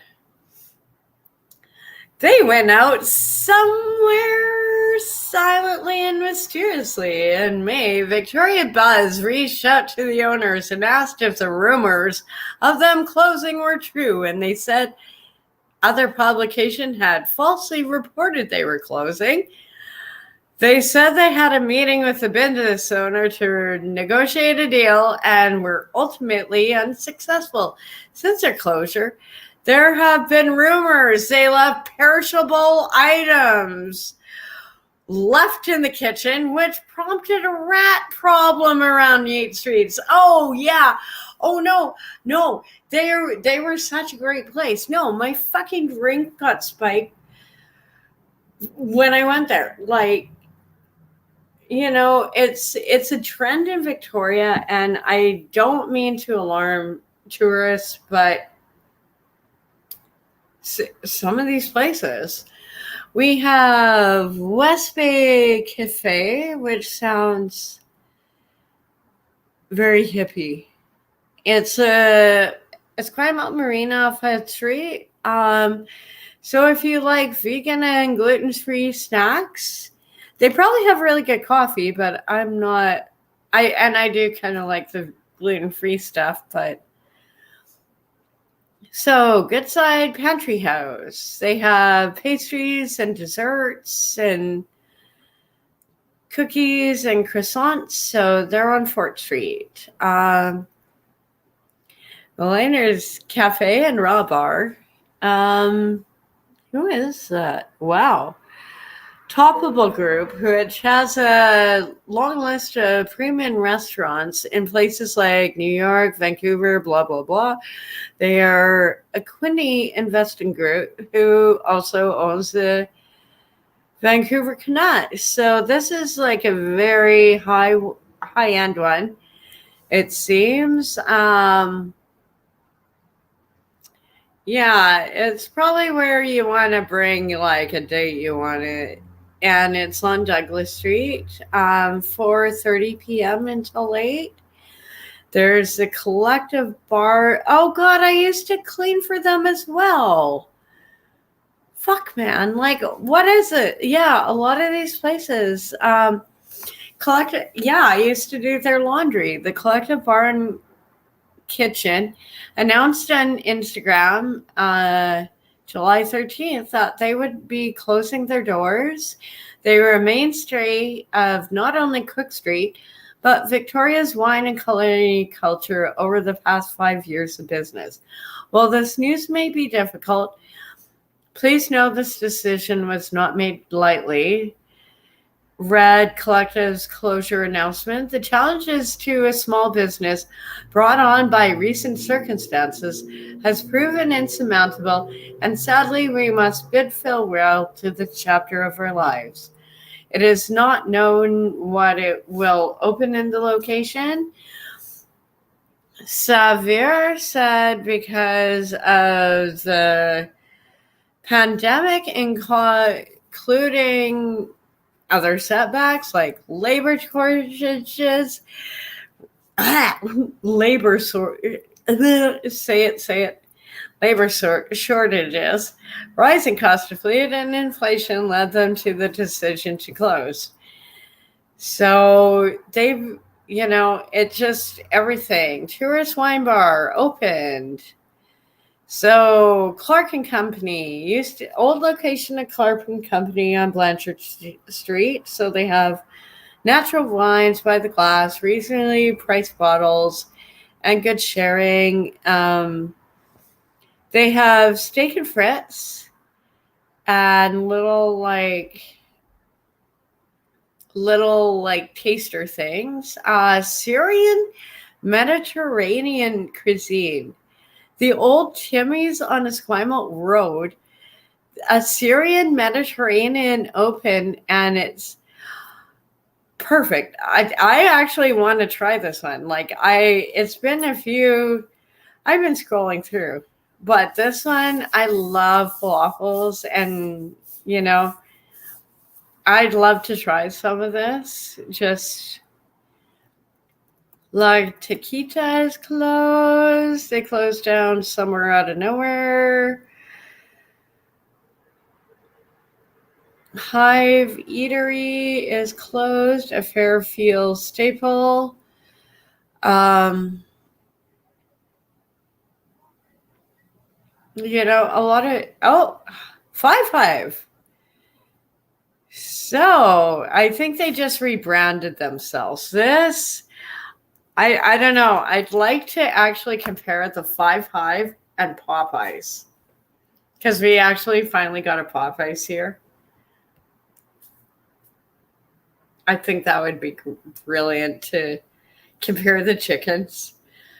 Oh, I'm so hungry. I should make something.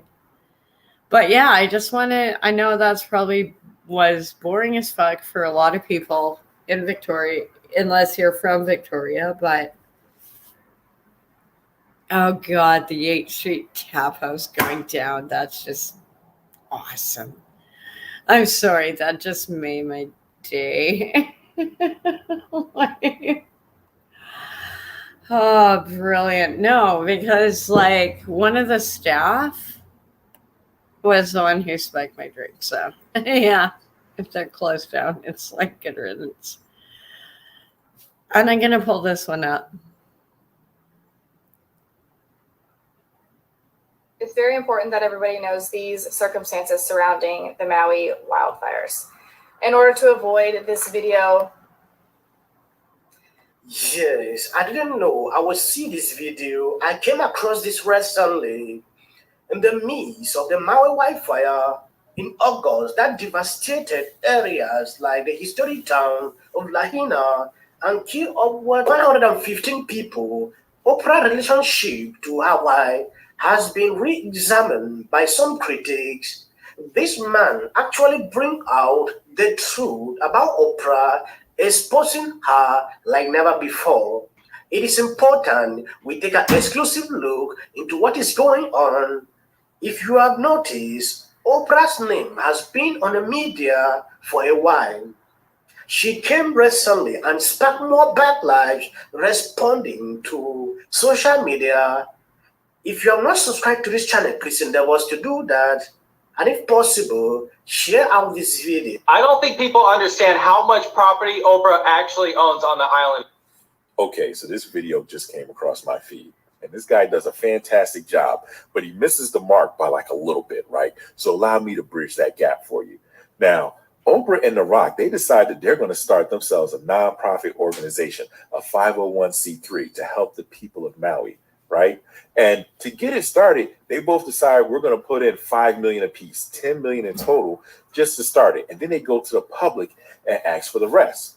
And then you realize, oh, by the way, they're going to get their $5 million back. Why? Because it's a charitable donation and they get to write it all off, right? So then what happens to the rest of the money? Well, in a nonprofit, right, a 501c3, only about 35% actually goes towards the thing you're trying to fund. The other 65% is pocketed by the organization in order to keep the organization going, i.e. back into Oprah and The Rock's pockets, right? So basically they did a good faith gesture to write themselves a blank check later. And it's not just by the people who donated, it's also by the U.S. government. Why? Because the U.S. government pledged $95 million to the people of Maui, right? And when they pledge money like that, they don't just go around handing it out to people. No, they hand that money to the organizations working in that area, right? The very first organizations to get their money are the non-profits. So all they have to do is apply for the money and they will get it. Now, I'm not sure how much they can get out of the 95 million, but because it has their names attached to it, it's going to be quite a substantial amount. So again, a good faith gesture to write themselves a blank check later. Now, the reason I stitched this video is because in the video, the guy says, well, Oprah has about 1,000 acres of land. By my research, it's a lot more. It's 1,870 acres of land. But when you go back into any of the interviews where she's talking about it, she makes it a point to say that it's a farm, it's a ranch, right? That's very important. Why? Because things classified as farms or ranches pay significantly less taxes. But also, the second group of people to receive money whenever there's a huge donation for like a disaster like that, small businesses, okay? Guess what a farm constitutes in America? A small business. So again, Oprah gets to write herself a blank check based on 1,000 acres of farm. Okay, mind you, she grows like beets and turnips and shit like that. It's not really anything that's going to catch fire per se, and not even that her property was near it. but she's eligible for that money. And because of who she is, she will most definitely get it. Okay? That's 3 times Oprah pocketed money off this disaster. You can see the kind of mafia going on. Before I even proceed, please share this video to create an awareness for people to actually understand what they are doing. We have done a lot of videos pertaining to this, but I've not come across a single video that is like this. At the end of the day, they tells you, I'm giving in 10 million, but it turns out they have not done anything. They're writing on a blank check based on what he said. I read an article one day ago where the mainstream media stood up to protect Oprah, said Oprah has about 1,000 hectares of land in Maui, and this area is just for grazing. This man has made it clear for us to understand that she is doing like that to pay less tax. That is the strategy behind that. Yeah.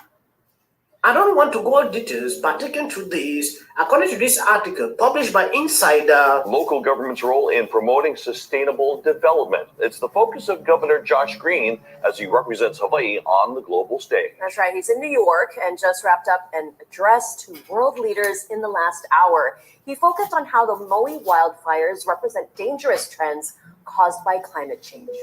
For those out there who still doubt that climate change is impacting the world, note this. In the first half century, from 1953 to 2003, Hawaii experienced a total of 6 fire disasters. This August, we experienced 6 fire disasters. Yes, when you take a look at this article, maybe, owns just maybe, this is a crazy idea, but maybe weather goes in cycles. After the wildfire, yes, just saying. Of high history with Hawaii. Oprah has been a part-time resident of Hawaiian island of Maui since 2004. I hate this all, around 1,000 hectares. It's the weather, no. In the upcountry region. Since then, she amassed approximately 1,000 hectares of land across the island. Local news outlet KITV4 reported appears to have developed a strong connections to Maui. You all should come here, Winfrey said on Instagram in January 2023. Hashtag Hawaii State of Earth. That is the aloha spirit. But in the means of the Maui wildfire in August,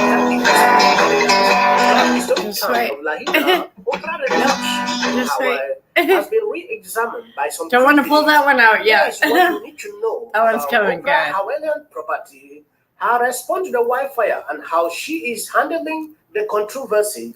The kind of image they are trying to portray here on this article is simple. They are protecting Oprah's image, particularly to this backlash. Oh, yeah. They're telling us. But she's so damn clueless. Like, she has no clue. Because like how corrupt she is, or I don't know what these people are involved with. Oprah's motive for this land was like just, I want to plant trees in this area. It's disturbing, and planting trees to bring back the water, or things like that. Mm-hmm. That is a pretense they have been putting particularly to this. When you watch that guy at the beginning of this clip, you will understand a different concept particularly to it. I decided to do this segment so you can see something relating to his property. I've been doing videos on this topic for some time. If you don't notice, please check my previous upload to see exactly what I've been doing on this platform. Thank you guys. God bless you. In Hawaii, they say, is it aloha? We had to call in our brothers and sisters from other islands of your lives that you have lost. Well, I just wanted to extend my gratitude to everybody who has donated.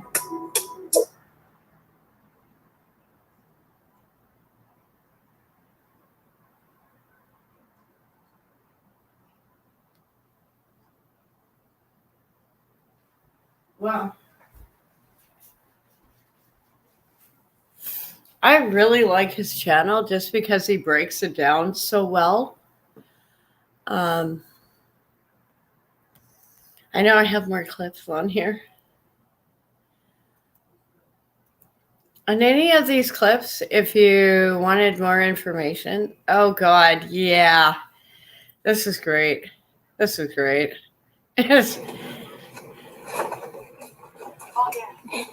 Play stupid games, win stupid prizes, folks. You should film me. I'm Instagram famous. I love it when people are like, in the latest episode of I'm an influencer. I'm on YouTube. I'm on Instagram. I'm special. It's like, go fuck yourself. Your crap. Yeah. We have a new victim. She is Instagram famous, and that's exactly what she said. Her name is Morgan Osmond. She claims to be a supermodel. And looking at some of the images online, she could be on some of these pay-per-view sites. That's kind of what she looks like. She's had some work done. Her surgeon should be very proud because she is an advertisement for that surgeon. She looks great. She's wearing a skin-tight unitard. I don't want to get into the name of what she's wearing and her personality or her level of intelligence. But this seems to be the way to get your name in the paper, get your face on TV, get your name on YouTube. And that's exactly what she's doing. Now, I did a little bit of searching with my magic mouse, and this Morgan Osmond, she is nice to look at.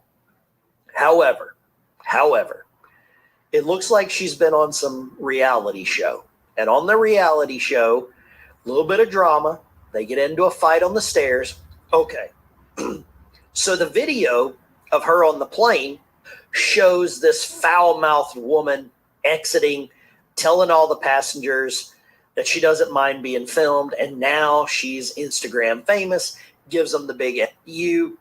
And it's kind of reminiscent of the alien lady, Tiffany Gomez, just a couple of months ago. She was going on vacation. She's in the back of the plane. No telling what she's taking. No telling what she's drinking. But she thinks somebody isn't real. Somebody's an alien. I know. That was so weird. That was real. Such a weird And I don't know one. if you believe in the hot versus crazy scale. So you got 4 to 10. Maybe I'm But like there is form. a I don't hot know. versus crazy scale. And basically, the I'm hotter the somewhere chick, in the range. the crazier On they the are. spectrum. She is redlining the hot versus crazy scale. I mean, redline. Let's take a look at Yeah, the, see, I couldn't the pull Daily off Mail like and that what they've level got in of this like article. hot They've crazy. never failed to deliver on this. Okay, so this is the Daily Mail. Video shows foul-mouthed woman exiting plane and telling passengers she doesn't mind being filmed in her meltdown because she's Instagram famous. I mean, what will these people not do to become famous? I don't know An either. angry woman on a plane that shocked passengers with foul-mouthed tirade. Scenes reminiscent of that mother person isn't real, and that was Tiffany Gomez, or Gomez, whatever you want to call it. This one, because there's going to be more, following a confrontation with someone out of the shot, the woman shouted, "I'm Instagram famous, you effing bum," at her fellow flyer who laughed in response. And that's the person People are filming really it. like this. And it these is pretty days. funny. It is funny. But It is they funny. have made this model, Morgan Osmond, famous. And it says she's claimed that she's the woman in the footage on social media, but she hasn't responded to requests. Here's some photos down here of her. I mean, she looks Right good. next She to the knows she alien looks good. babies. This is her. This is Yeah, her. I mean, she's trout damn mouth hot. face with some store-bought life preservers there. She was prepared for a transatlantic flight. You know, she's prepared. And here's some kind of memes that we've got going on here. Sorry Watch about woman declares she's that. Instagram famous, calls a passenger a bum while being kicked off the plane. Pretty ironic that she's calling anybody a bum as she's being kicked off. And then they got plane crazy video, catsuit clad woman tossed off the flight.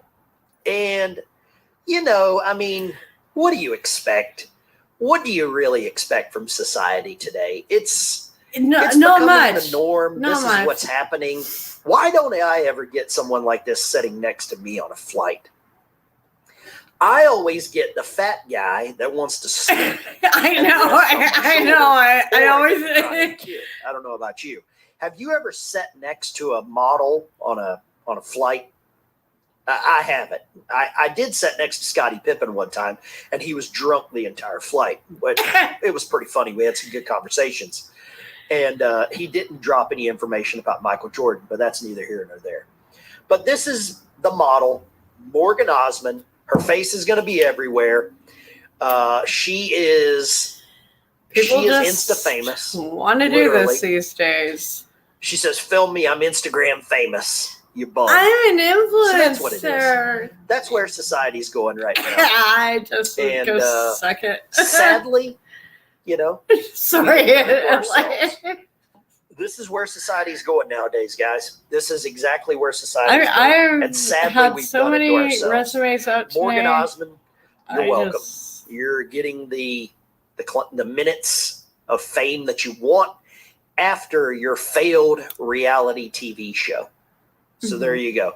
I'm sure you'll marry some famous footballer, basketball player, whatever. Maybe you've already got a rapper. Who knows? Get But somebody an somewhere OnlyFans? I don't know. needs another psycho in their life, and you're going to help them out. The next time you're on a plane, specifically American Airlines, get your cell phone ready. Get your camera ready. Find the hot chick on the plane. There's always one or two. And just get ready, because she's probably going to do something stupid. You get it on video. And then you. It does seem the way, like it ain't the plain girls or the girls who are like, they have all their textbooks out and they're just like, okay, I know I should keep these in the upper compartment, but I just want something for the flight, especially this one, just in case. If this plane goes down, I want this one. I want this book near me. Just bad jokes. Funny, not funny.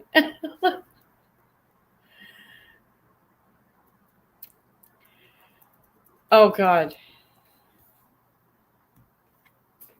Let's bring in FreedomWorks chief economist Steve Moore. Steve, we've talked about this. Check it out.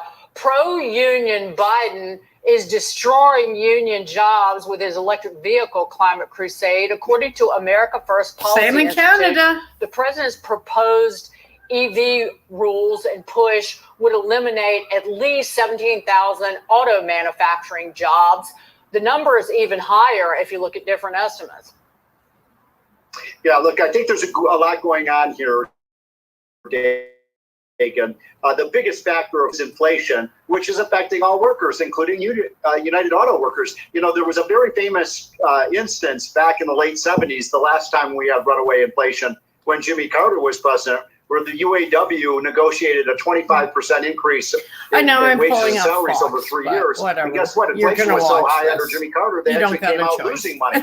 And so I think that what you're seeing is union workers who are extremely agitated about the fact that they're paying more and more. Now, of course, the other factor here is that you've got a president who's in the hip pocket of the unions. And so they're flexing their muscle here because they know if it comes to a standoff, Biden is likely to come in on the side of the unions. So I think that's the picture. And by the way, if these unions do get a major increase in wages and salaries, and I'm not taking sides here, but when you looked at those you showed the inflation rate overall and the inflation rate of food. But if you guys looked at the inflation rate of new cars, I mean, a new car now is going to cost $44,000.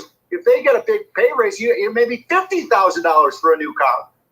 Speaking of higher costs, Steve, I want to turn to this. It seems like Bidenomics is working in the sense that it's really harming middle-class families. A new study says that the Biden administration's expansion of food stamp benefits is directly correlated to a 15% spike in prices at the grocery store.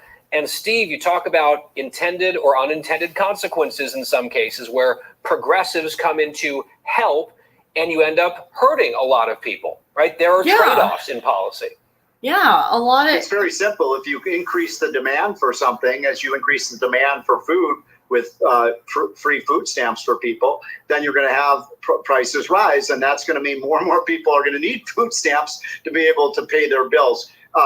when you're looking at these increases in grocery prices, yeah, I don't know about you guys, but I went with my wife to buy groceries last weekend. And I love Cocoa Krispies. I hate to tell you that, but I'm addicted to Cocoa. $6 for Cocoa Krispies. I know.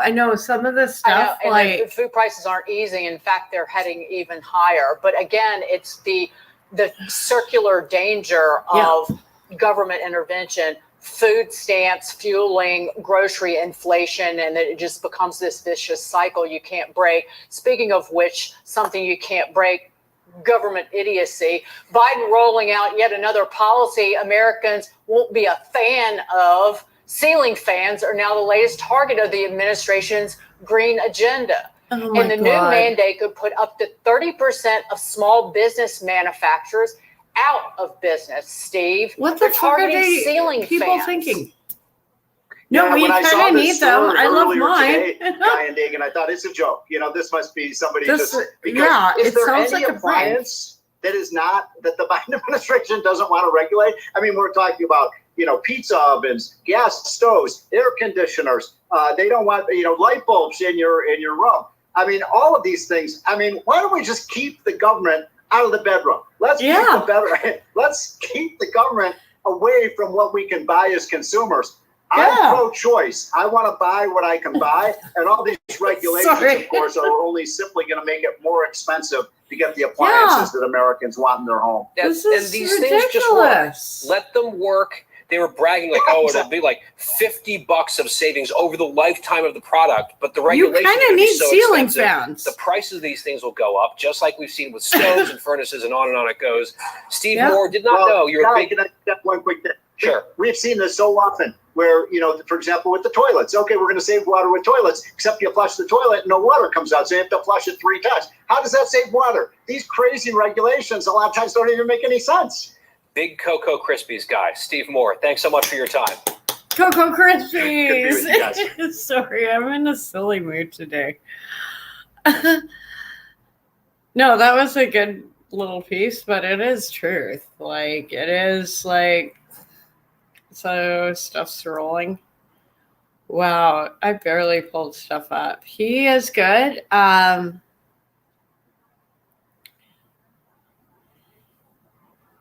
This was a decluttering video. It's a little long. It's like half an hour. Just some of the comments, though. We spend half our lives collecting stuff and the second half getting rid of it.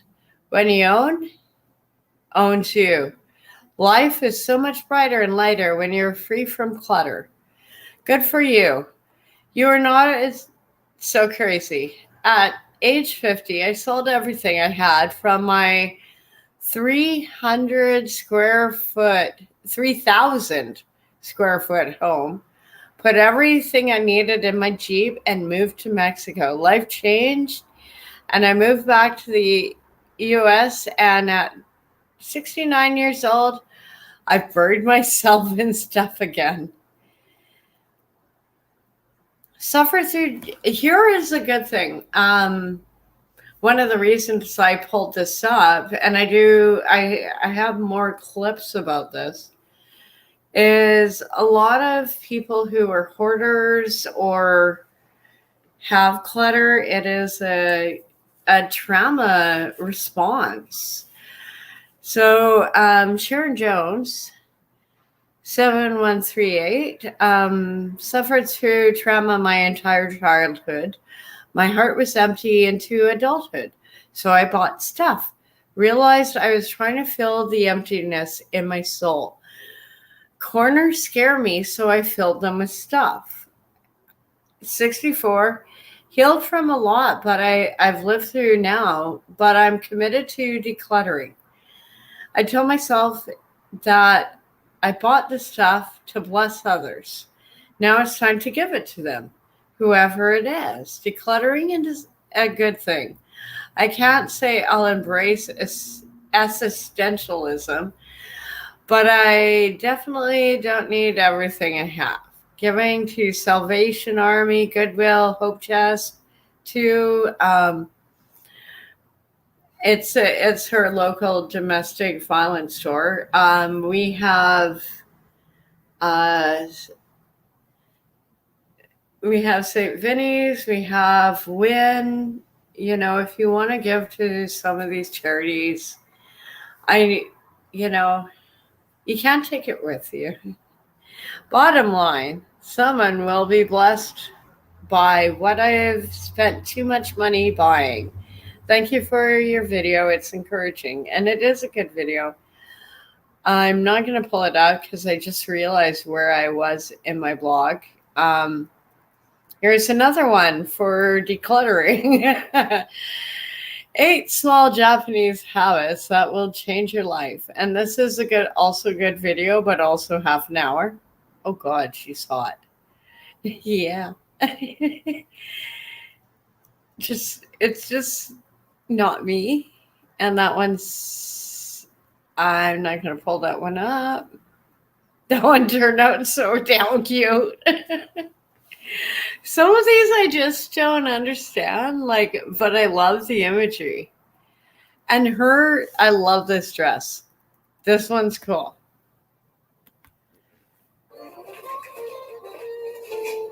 It's here. You already know. I wish I could have hair like that. That just didn't happen in my DNA. Wigs are for that. No. Yes. This is it. That is a beautiful dress, and I love the little tassels off of the tassels. For the rest of my life. Hang on. This is my true form. I know I say that a lot, but So she identifies as. I really do. That was a cute one. I like that one. That was a very cute one. Not all these will be cute. She's gorgeous. Damn. Yeah. Damn. Like some of them, they just turn out like just gorgeous. Oh God, this is so retarded. I keep seeing okay, can I just say, I'm really confused about this. I'm Canadian, but I keep seeing people in Florida on these unicorn rafts and lost out in the middle of the Atlantic. So, but it is Florida. No, there was one the other day I pulled up, and it was a little girl on one of these, and she's just like out there and the ferry boat is just, or the cruise ship was, they were just like, oh my God, there's a kid on there. And this guy is like totally different. He's on there and he's like, oh, no, just wait. No. Yeah. Can you guys help me? I got a shark off here. It's like, are you kidding me? But we're going to pull this up and watch it because it's not often you see a shark. And please no PETA people. I know it's a shark. They're beautiful creatures, but also this one would probably feed everyone on the boat. So sorry to put it like that. They can be yummy. I hear they're yummy. Joey, there's a guy on it.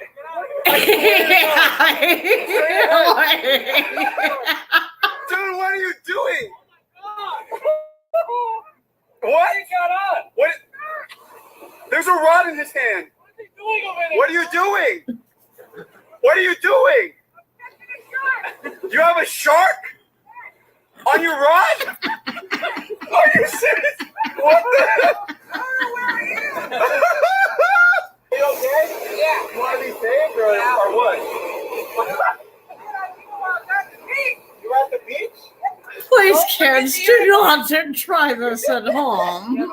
I'm like, no. We got an old fighting dog. Found one in the back. Yeah. It's a massive check, whatever it is. It's straight down. Wait for it. This is nuts. Oh my God. Hi, buddy. What's the size of that thing? Yeah, I want to go swimming in the Atlantic. That sounds like fun. I'll wear my wetsuit and freeze my ass off, and sharks can't swim in the cold.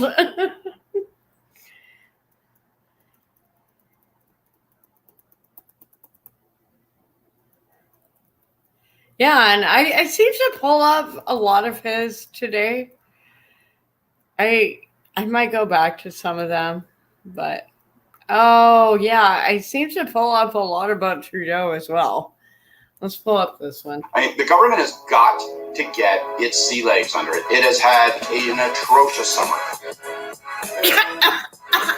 You also have seen that, the government has not responded to his tenure as opposition leader. Where are the ads that tell you that Pierre Poilievre needs to be treated warily? Where is the paid media, the millions of dollars of campaign? Well, there is $1 million campaign talking about Pierre Poilievre, but it's coming from Pierre Poilievre, and it appears to have had real effect.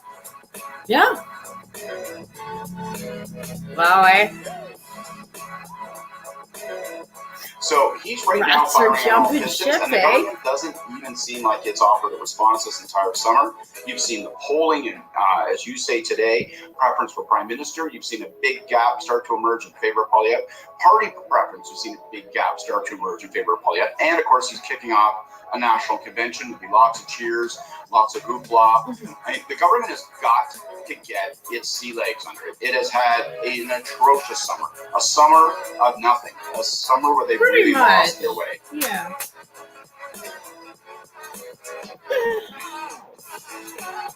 There we go.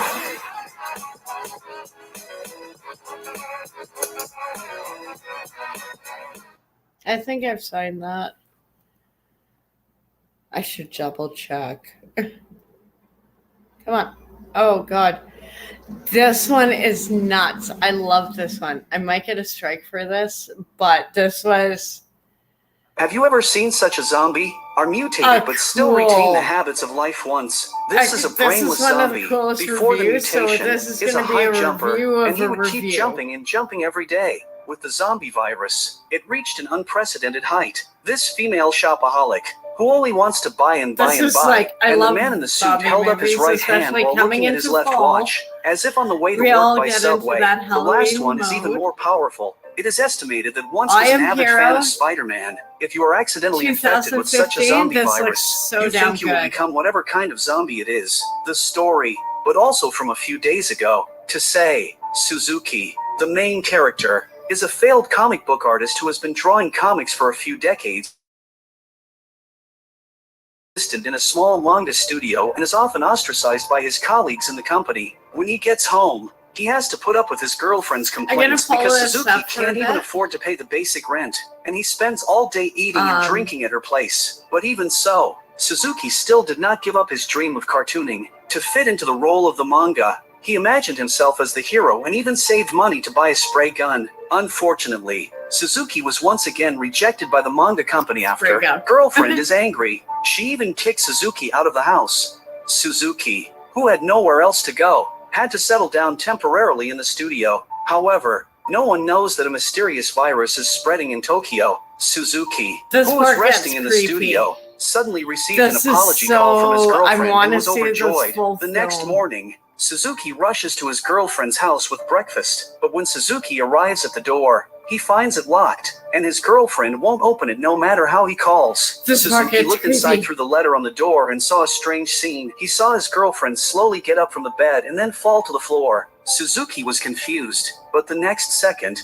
his girlfriend started twitching and crawled towards the door in an extremely twisted position. Before Suzuki could react, she was thrown to the ground by her girlfriend. Girlfriend obviously has a problem. Suzuki tried her best to push her into the house, but the woman bit down, but only on the door, and even the incisors were chipped off. Suzuki was dumbfounded and was thrown into the house. His girlfriend continued her attack, tackling Suzuki to the ground and then biting him on the hand. Luckily, the woman had no teeth. Otherwise, the consequences would have been unthinkable. Suzuki tries to break free, but there is an accident. There is a sharp object on the floor. He sent his girlfriend away. Suzuki was in shock and fled the scene with his belongings. While passing an overpass, Suzuki saw a panicked woman. Suzuki then saw numerous fighter planes painted in the sky, and all these strange phenomena made Suzuki feel that something big was happening. Sure enough, when Suzuki came to the street, he found that there were zombies in the crowd, and the zombies knocked some people down before they could react. Suzuki saw a policeman running up to him and tried to ask for help,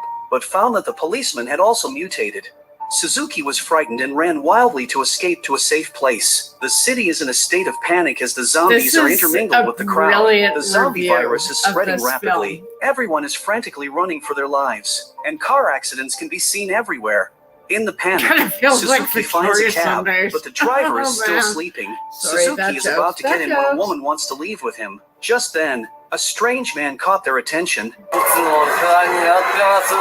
When they returned to their senses, they got into the cab with a man in a suit. They left the place before the strange man arrived. In the cab, they saw the news that all of Tokyo had fallen. At that moment, Suzuki notices that something is wrong with the man in the suit next to him, and it turns out that he was bitten before getting into the taxi. The man in the suit starts to mutate, but the driver doesn't notice, and just as he reaches for something, the mutated man in the suit bites him, zombie, and then pounced on the side of Suzuki. At the critical moment, the driver in front opened the rear door. Suzuki kicked the zombie down and then added a kick, although succeeded in getting rid of the zombie. The crisis was not over because the driver was mutating. The driver instantly soared to 160 miles per hour with a kick of the gas pedal, and the vehicle began to rampage on the highway. Suzuki just pulled Hiromi to the back seat. The driver completely mutated and began to attack the two. At this point, the car's speed is getting faster and faster. The two people hurriedly fastened their seatbelts. The next second,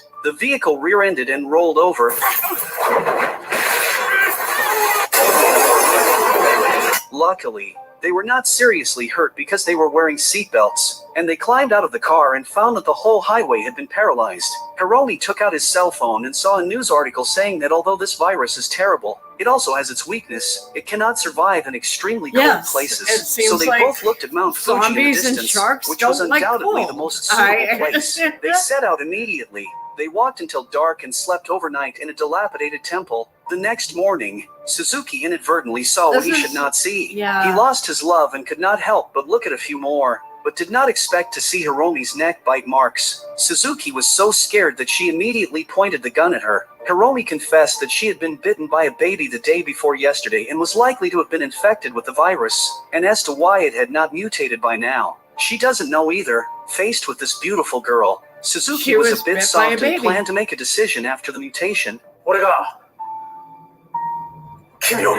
Suzuki sees himself as the hero of the manga and plans to protect Hiromi and continue to Mount Fuji. But what comes around always comes around. It wasn't long before Hiromi began to mutate, her body twitching, scaring Suzuki, running away. On the way escape, Suzuki saw a lumberjack. He decided to ask for help, but unexpectedly it was a zombie.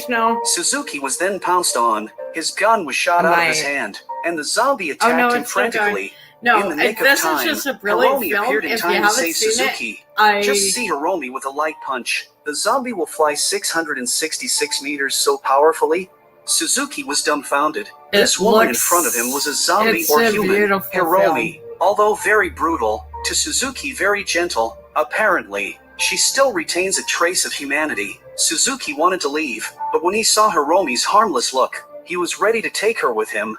After all, such a beautiful and powerful woman who does not like it. After a few days of trekking, finally, after finding a shopping cart, they came to a small town under Mount Fuji, which had long been a wreck, with burnt bodies everywhere. While searching for supplies, Suzuki was jumped by a zombie who came out of nowhere, but a passing survivor appeared just in time to save him, along with another group of people. At that moment, the zombies nearby start to move, and they must return to the safety zone immediately. Suzuki chose to go with them. In such a post-apocalyptic world, the wisest choice is to act in a group, but the number of zombies is too many, and they do a moment to lose several teammates. The crowd saw no hope of escape, but the zombies suddenly stopped attacking. It turned out that the survivors on the roof were desperately knocking, creating a sound to attract the zombies. With their help, the remaining few people went through a door and climbed safely to the top of the building. Here was the safe zone they had built, and some survivors Wow, had gathered. The man at the head of the straps is This their gets boss, dark. This Yura, gets who has really his eye on dark. It's Suzuki's awesome. squirt. After You'll love settling it. down, Suzuki is on the roof of a building and finds some zombies acting strangely. Uncle told him that this is some special infected people, because the obsession before mutation is so strong that they still retain this obsession after becoming zombies. But soon, they you will, understand, because of like, this only sort jumping of the high zombie, pay a subtext heavy with price. Although the roof is a zombie good movies. shelter, the shortage of supplies. You know, so they just the plan to go to a dichotomy nearby mall of- to find supplies. Yura wants the spray gun that Suzuki is holding. Suzuki refused on the spot. In the zombie-ridden post-apocalyptic world, weapons are undoubtedly the best protection, but such behavior also angered Yura. So good. To get this gun, they used Hiromi as a hostage, threatening Suzuki to hand over the weapon. However, they do not know that Hiromi is not so easy to bully.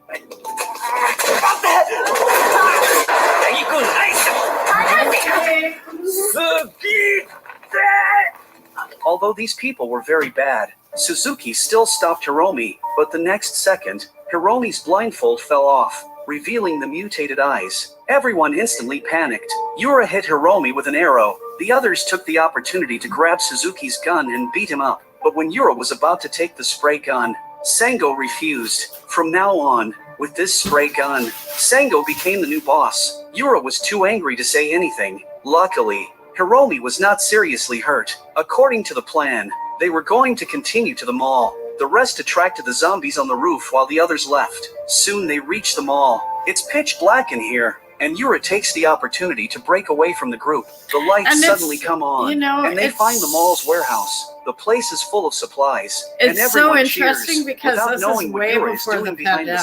scenes. Just when they were loading When this supplies, movie the came mall's out, horn suddenly yeah, sounded. you see Apparently, a lot of this is exactly Yura's plan to lure the parallels zombies to over, what and the we're crowd was living in instantly these confused. days. A zombie suddenly appeared, and one of them was bitten on the spot. The loud sound attracts hordes of zombies, which are gathering here. The rest of the people rushed to escape, but there was no way to retreat. The crowd ran to another point and found that it was also covered with zombies. Sango fired several shots, but none of them hit. On the way to escape, they lost several of their teammates, and all this was Yura in front of the monitor. But this is not satisfactory. Oh he also God, this attracted the gets town like zombies. It seems to be this to kill gets them all. even darker Suzuki, because you who see, did not like, have time to escape, when you could have only a hide in the situation closet, like and this, the roof of you the will building see is also the in darker crisis. Listen side to this of moving human melody. nature, The high which jump is zombie going to began be to worse dance, than only the to see it zombies. quickly run to the roof of the building leap. This time it did not miss. Woman turned around and saw a horrible scene. High jumping zombie opens. I know, this is like the Except for previous Precious scene, and then Hiromi, everything goes everyone bad. else was wiped Everything out. goes Precious bad. rushes to call for help on the walkie-talkie. Suzuki in the closet heard, but he is also very dangerous. The mind flashed countless times to rush out the consequences. The results are very miserable. Looking in the mirror, Suzuki struggled for a long time with whether to be a real man. He roared. Just as Suzuki was letting his guard down, a zombie suddenly pounced on him and bit him on the arm. In the chaos, Suzuki grabbed a fire extinguisher and managed to kill the zombie. Suzuki rushed to check if he was infected, but luckily, his watch blocked the fatal bite. Suzuki immediately called Precious and said he would I be there soon. soon. He brought his That, protective like, gear to the let's parking get lot, prepped for the scattered rice on the zombies. ground to put down a group of zombies, and then picked up the dropped gun on the way. Looking at the hordes of Oh, God. zombies, Jen, on the roof of the building, did not just sit there and wait for death. Precious carried He Hiromi does to the such mall, a brilliant but unfortunately commentary not with very this lucky. review. Met from the Boeing Like, room, Yura came out. Yura took out the car keys and said she could take the This two of them is- away together. But as she walks, she notices something is wrong with Yura, and upon closer inspection, his hand is dripping blood, so he has been bitten. Seeing Yura is mutating, Precious carried Hiromi decisively escape. But Yura also followed. Precious, carrying Hiromi on her back, was it losing just her gets strength worse and and was worse, about to be folks. caught. Just bear with Suzuki me. appeared in front of her in time. You're gonna love it though. Yeah. See? You got the hero moment. Yura fell to You the got a ground. hero They are moment. about to leave when they meet the surviving Sango. They came out of the mall and saw Uncle running towards them, and behind him were hordes of zombies. They tried to escape from the other side, but found that there were zombies there too. Karaoke channel Zombies from the surround them and are in a Philippines is desperate live. situation, so they must fight to the death. Suzuki checked his Mina, equipment. Less Anja? than 100 rounds of Anja? ammunition were left, and Hiromi dropped the ball again at the Just critical there. moment. Now can only rely Yeah, on I Suzuki might post with it Hiromi's later. encouragement. Suzuki was like chicken blood. He stood in the center, left and right. One shot a zombie, and a shot to put down two. Ejecting and reloading, all in one go. Other people saw this and also joined the battle. It's a death sentence anyway, so let's fight them to the death. Since they had no weapons, they had to fight in close quarters. They saw a fat 800-pound man coming at them. Suzuki shot it in the head, but it didn't stop Fatty from advancing. Suzuki was just about to reload when she was pinned down by the fat man. Suzuki could not move. Another zombie pounced on him. Good to have the Rolex on his arm. He gets the gun next to him and knocks the zombie back. Break free and take out the zombie with one shot. In the fierce struggle, Uncle and Sango unfortunately died. But at this time, there are few zombies left. Suzuki unlocked the watch on his arm and prepared to make a last stand. At this moment, he had already killed his eyes and did not waste a single bullet. As the last zombie fell, Suzuki finally breathed a sigh of relief. But just as they were about to leave, a zombie suddenly fell from the sky. The culprit of the breach of the safe zone. Suzuki was terrified because he knew this was not an ordinary zombie. With trembling hands, he pulls out the only 2 bullets he has. The zombie starts to attack. Suzuki fires one shot, but unfortunately, it doesn't hit the spot, and the zombie rises again. Suzuki continued to aim for the last shot. Could he hit it? I know this the part zombie gets is very so smart. creepy. It This keeps is like swaying so from side to cringy side, and so creepy. so the shot misses again. Suzuki was completely panicked as he ran out of bullets. The zombie was about to attack again. Suzuki found another bullet on the ground not far away. One person and one corpse acted simultaneously.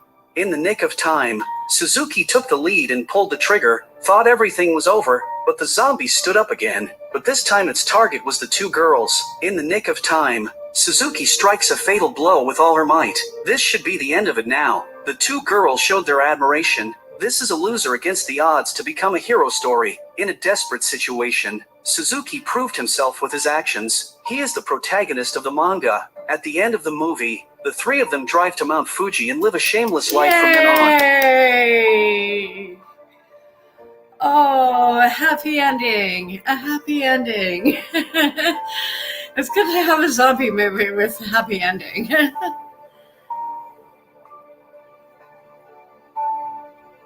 And that's like actually an interesting spin. Like she gets bit by a baby.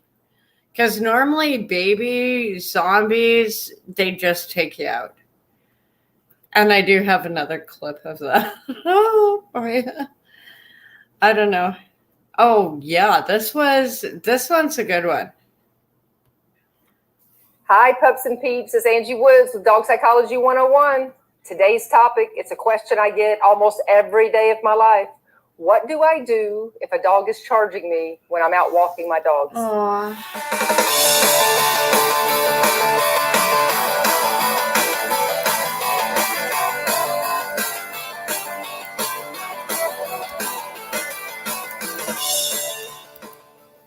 If you're new to our channel, please be sure to drop us a like and hit the subscribe button below. You'll be the first in line to receive our new videos.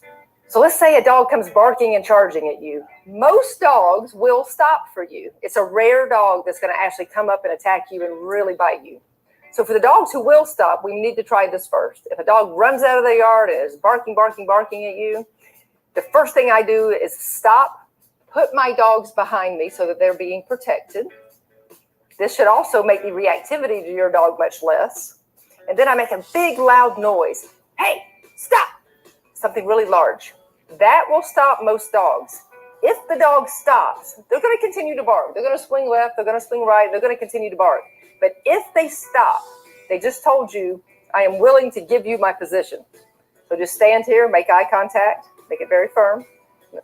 And of course, this is only when they've stopped. Okay. Mm-hmm. Now, if they're still barking, that's fine. Give them a second or two and then take a step toward them. Once you step toward them, tell them go home or some other sharp command. And almost always they will go home. They will still be barking at you. Just stick to it. Stay calm. Don't keep yelling. And don't run away. So if we come upon one of these dogs who are really intent on biting you, we have 2 some options. dogs Either will number 1, you have a vertical place to be, i.e. a car or something like that, or we have to become a tree. Mm-hmm. One option we have if you're out walking and you are near cars, so anything chest high or above is what I consider vertical safety. If you're in an emergency situation, you could climb on the car, put your child on the car, and have a safety position until the dog goes away. I actually had an incident when Josh was about 5 years old. I was pregnant with my second child, and we were charged by a very large dog. And it just happened to be in the neighborhood, and there was a car on the street. It literally saved our lives, I do believe. Right here. I threw Josh on the car. I got a nice scarf from the big I was old 8 dog. months pregnant, and I climbed on the car, and it took quite some time for the dog to break its attention. People were driving by, and quite frankly, I found it amazing at how many people drove past us with a large pregnant woman and a 5-year-old on top of a car with a large dog circling us. But thank God it was there. It was a great avenue for us. So now let's talk about what to do if you have nowhere to go, you're stuck in the open, you have no vertical car or other surface to get on, and the dog is coming to bite you. So the best thing to do, and it's going to be the hardest thing to do in the world at the time, is to be still, be a tree, no eye contact, and don't move. Even if the dog nips you, don't move. Many dogs, when they're coming to run in like that, their adrenaline's really high, and they may come in and nip, but they typically don't attack. I got a scar. Quite a large I difference didn't between lose a dog anything attack else. and a dog nipping you. And a bite it or is a the nip would not be scariest pleasant, thing but to it's certainly be not an the attack tree. where a dog Yeah, is viciously like- attacking you with the intent to do you serious Just harm. So be still, and hopefully be the danger still, will be go calm, away. be But firm. if it doesn't, what I want you to do is very slowly back away. They smell fear. If the dog These continues are to bark at you, just slowly back away until Mhm. you can get into a safe area. Worst case scenario, we get knocked to the ground and we have a really vicious dog or more than one dog. The first thing you want to focus on is laying on your belly and covering your head and your neck. Yeah, just This is crucial. Yeah. And play dead. Don't Really. move. No yelling. No screaming. It's like taking I on a preach bear. so much emotional It's the fitness, and in same this kind of advice situation, if this is you survival. There have are been in the people bush killed by and you dogs. see a It's bear. really rare. Oh, yeah. Really rare. You're more likely to be struck by lightning probably 2 or 3 times before you're actually killed by a dog. But heaven forbid that you or someone you know is literally attacked on If your you belly. have a little cover kid, your head, cover your a neck, big dog, and play dead. the until dog that threat bit has left. me Thank you for tuning in. was Be sure to hit the subscribe button and give us a almost like. twice my size. Like, so a little kid. And yeah, I'm not sharing this as I think it's just when you get bitten by a dog and you still love dogs, it's, a form of therapy. Who knows? And it's good advice because I think a lot of people, what do you do in this situation? Like, if anyone has anything different to say in the side chat about it, you're welcome to share videos or, I might open up the panel. I'm still really behind on, some days I just fill up everything. That is really weird. Like, okay. But it fits into this. I just thought this was cool.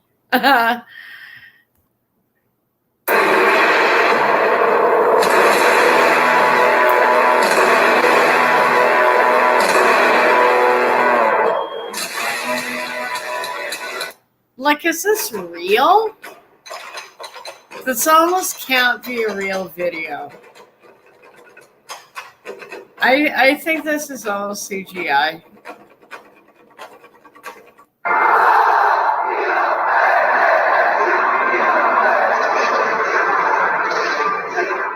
But that clip looks really real.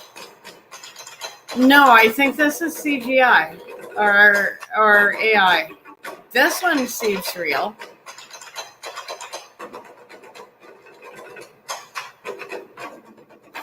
And it is good.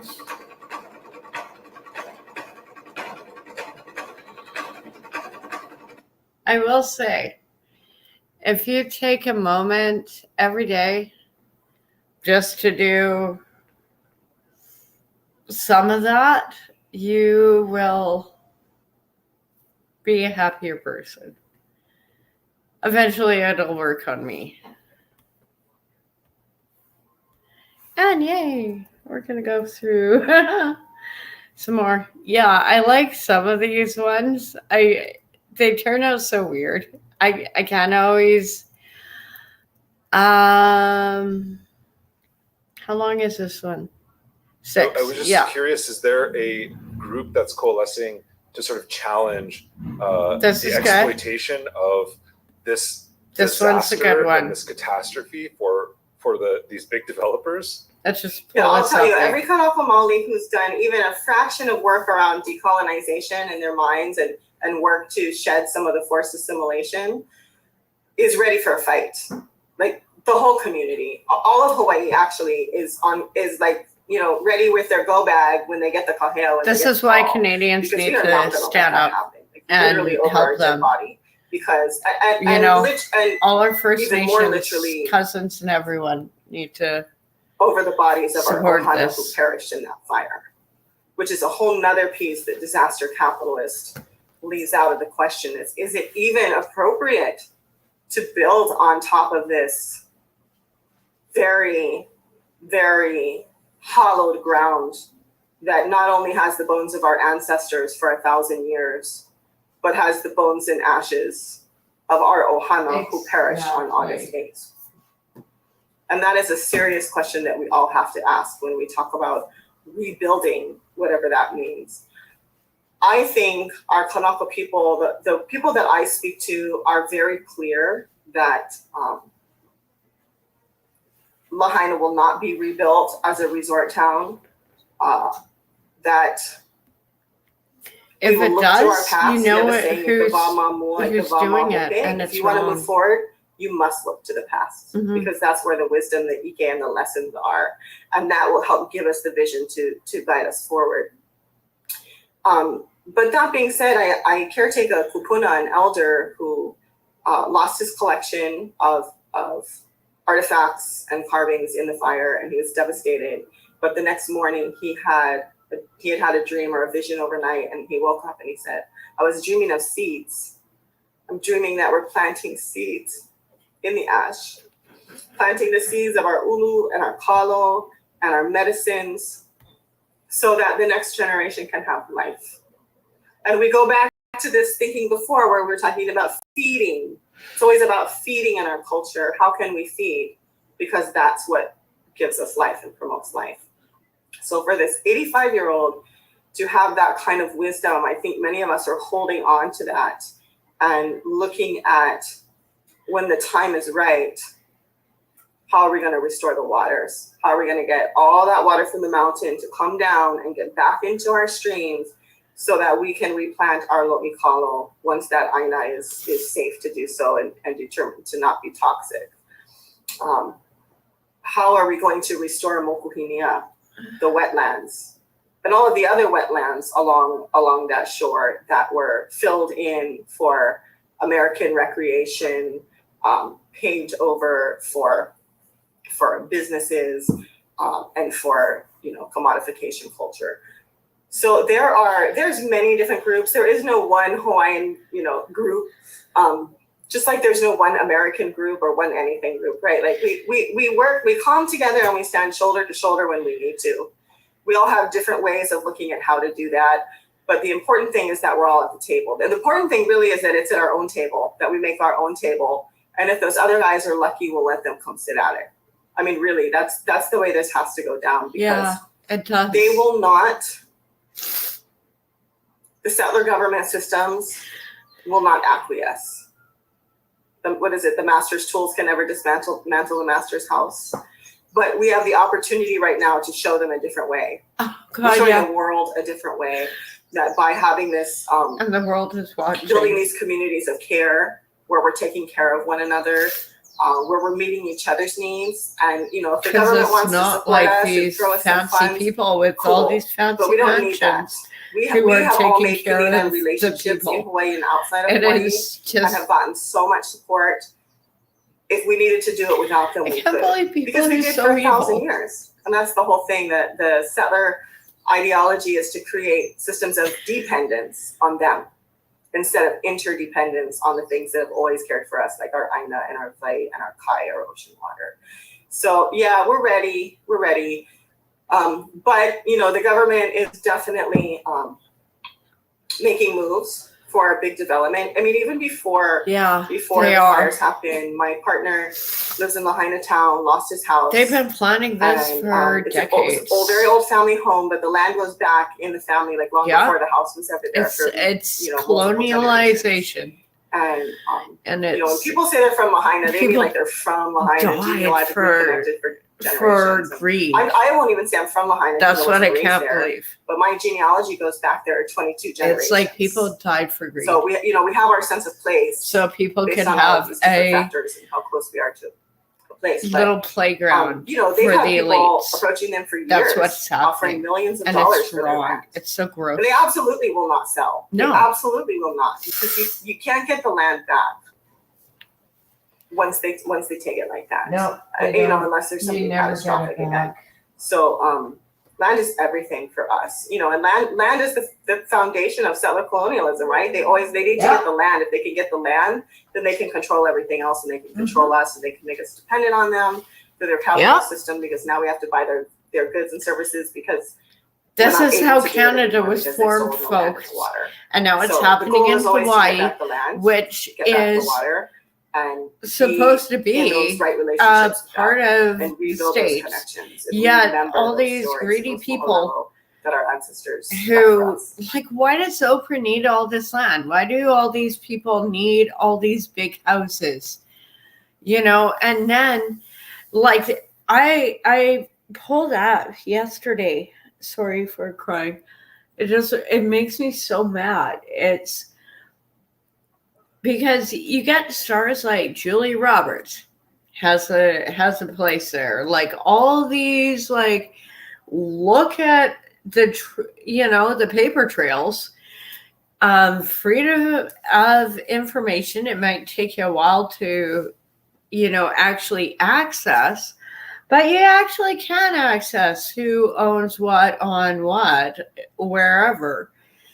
And when you look at the paper trail for these stars, who I have not heard boo about in the press, and I think, like,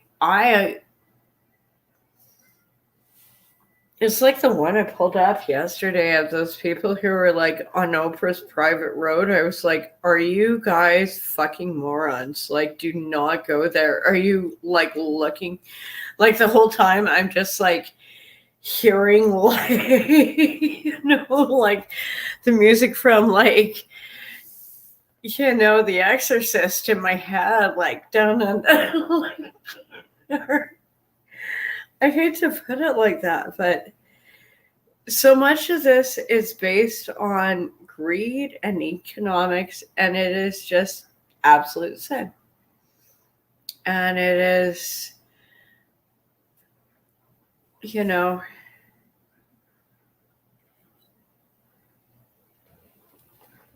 this is one of the worst disasters we have seen. And when there are so many, how do I put this very diplomatically? A lot of facts that just don't add up, especially someone who's been involved with fire or search and rescue. And I look at this one and I'm just like, what the hell happened? And then I look at Oprah's mansion, which is perfect.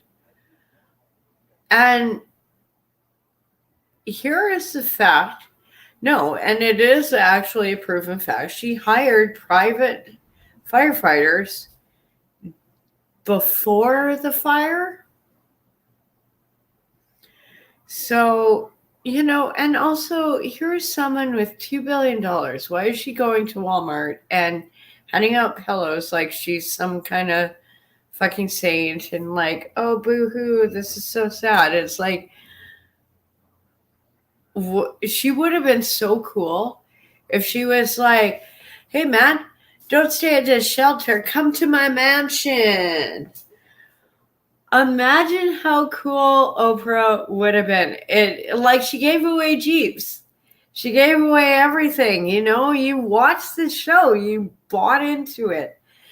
It was like, oh yeah, I'm going to give you a Jeep. Oh yeah, everyone wins. And then all these little details about this are not adding up. And I think there is something that is going to come to light in a few years about her, even more than that school in Africa. That should have been red flags. If a Black woman goes to Africa and there's a controversy about exploiting kids, you got a problem.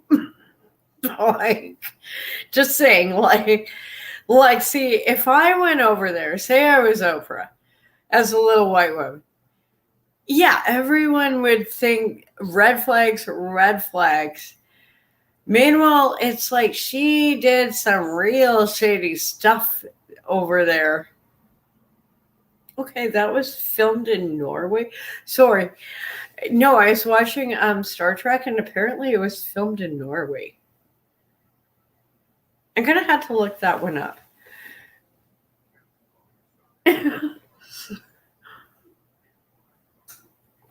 I'm such a nerd, I can't help it. But yeah, I just, there are so many details with this case. And I do say case, as in it is a criminal investigation in my mind at this point. It is the closest thing, I'm going to say this big. The closest thing I can think of, what it reminds me of, is Katrina. It is that level. And there is FEMA right there again. No, but this, there's so many things that are not adding up. There's so many people who, in the past, wouldn't have had a voice, wouldn't have been able to get film out, because you had to take it to a store to process, or you had to have a fancy camera. Now everyone has a cell phone. Some of this stuff it can't get swept under anymore. And I think the people deserve full accountability with their governments. And unfortunately, that is not happening, especially in Canada, which probably is the next clip. Oh God, that one turned out so cute. I love these little ones sometimes. And I love her shoes. That's so cute. Oh God, we got the Russell brand. Just to carry on the dumpster fire that is 2230, not 2223. Oh my God, come on. Go blonde. Sorry, dyslexia moment. I got this. It happens. I'm not even drunk. I wish I was drunk. Then I'd have an excuse. I'm actually worse when I'm sober. Then I'm like,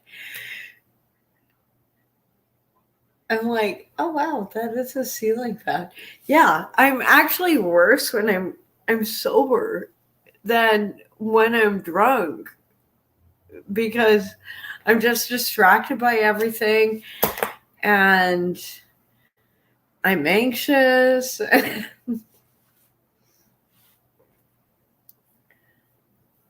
Yeah, tonight's fun. And that is a gorgeous ceiling fan. I love that shit. Sorry. Oh God, I'm like the Labrador Retriever. Live channels tonight. Oh wow, wow, is that a ball? Wow. Sorry, oh God, or a cat. with like, you get a cat. If you're a cat owner, have like a little piece of tinfoil. It doesn't need to be big, just a little piece. Pull it on a string, tie it on a string, and then pull it across your apartment floor, and that cat will go crazy for hours. And that's sort of like, if I don't stick on focus, I kind of end up like, yeah, and I don't know what to make of Russell Brand. Just to say, like, I mean, damn, if that's Katy Perry these days, like, I ain't looking so shabby. No bad jokes. I need grilled cheese. I'm going to see how long this one is. If it's not too long, I'll pull the whole thing. No, that. No, don't do that. No. Click the center one. I've received 2 extremely disturbing letters, or a letter and an email, listing a litany of extremely egregious and aggressive attacks, as well as some pretty stupid stuff. But amidst this litany of astonishing, rather baroque attacks, are some very serious allegations that I absolutely I'm just waiting for my time. The relationships I had were absolutely always consensual. I was always transparent about that then, almost too transparent. And I'm being transparent about it now as well. And to see that transparency metastasized into something criminal that I absolutely deny makes me question, is there another agenda at play? Particularly when we've seen coordinated media attacks before, like with Joe Rogan when he dared to take I'm just going to pause this for a second before I make my grilled cheese. From media outlets across the world. Just to obviously there has been some drama on YouTube with me and other people, and also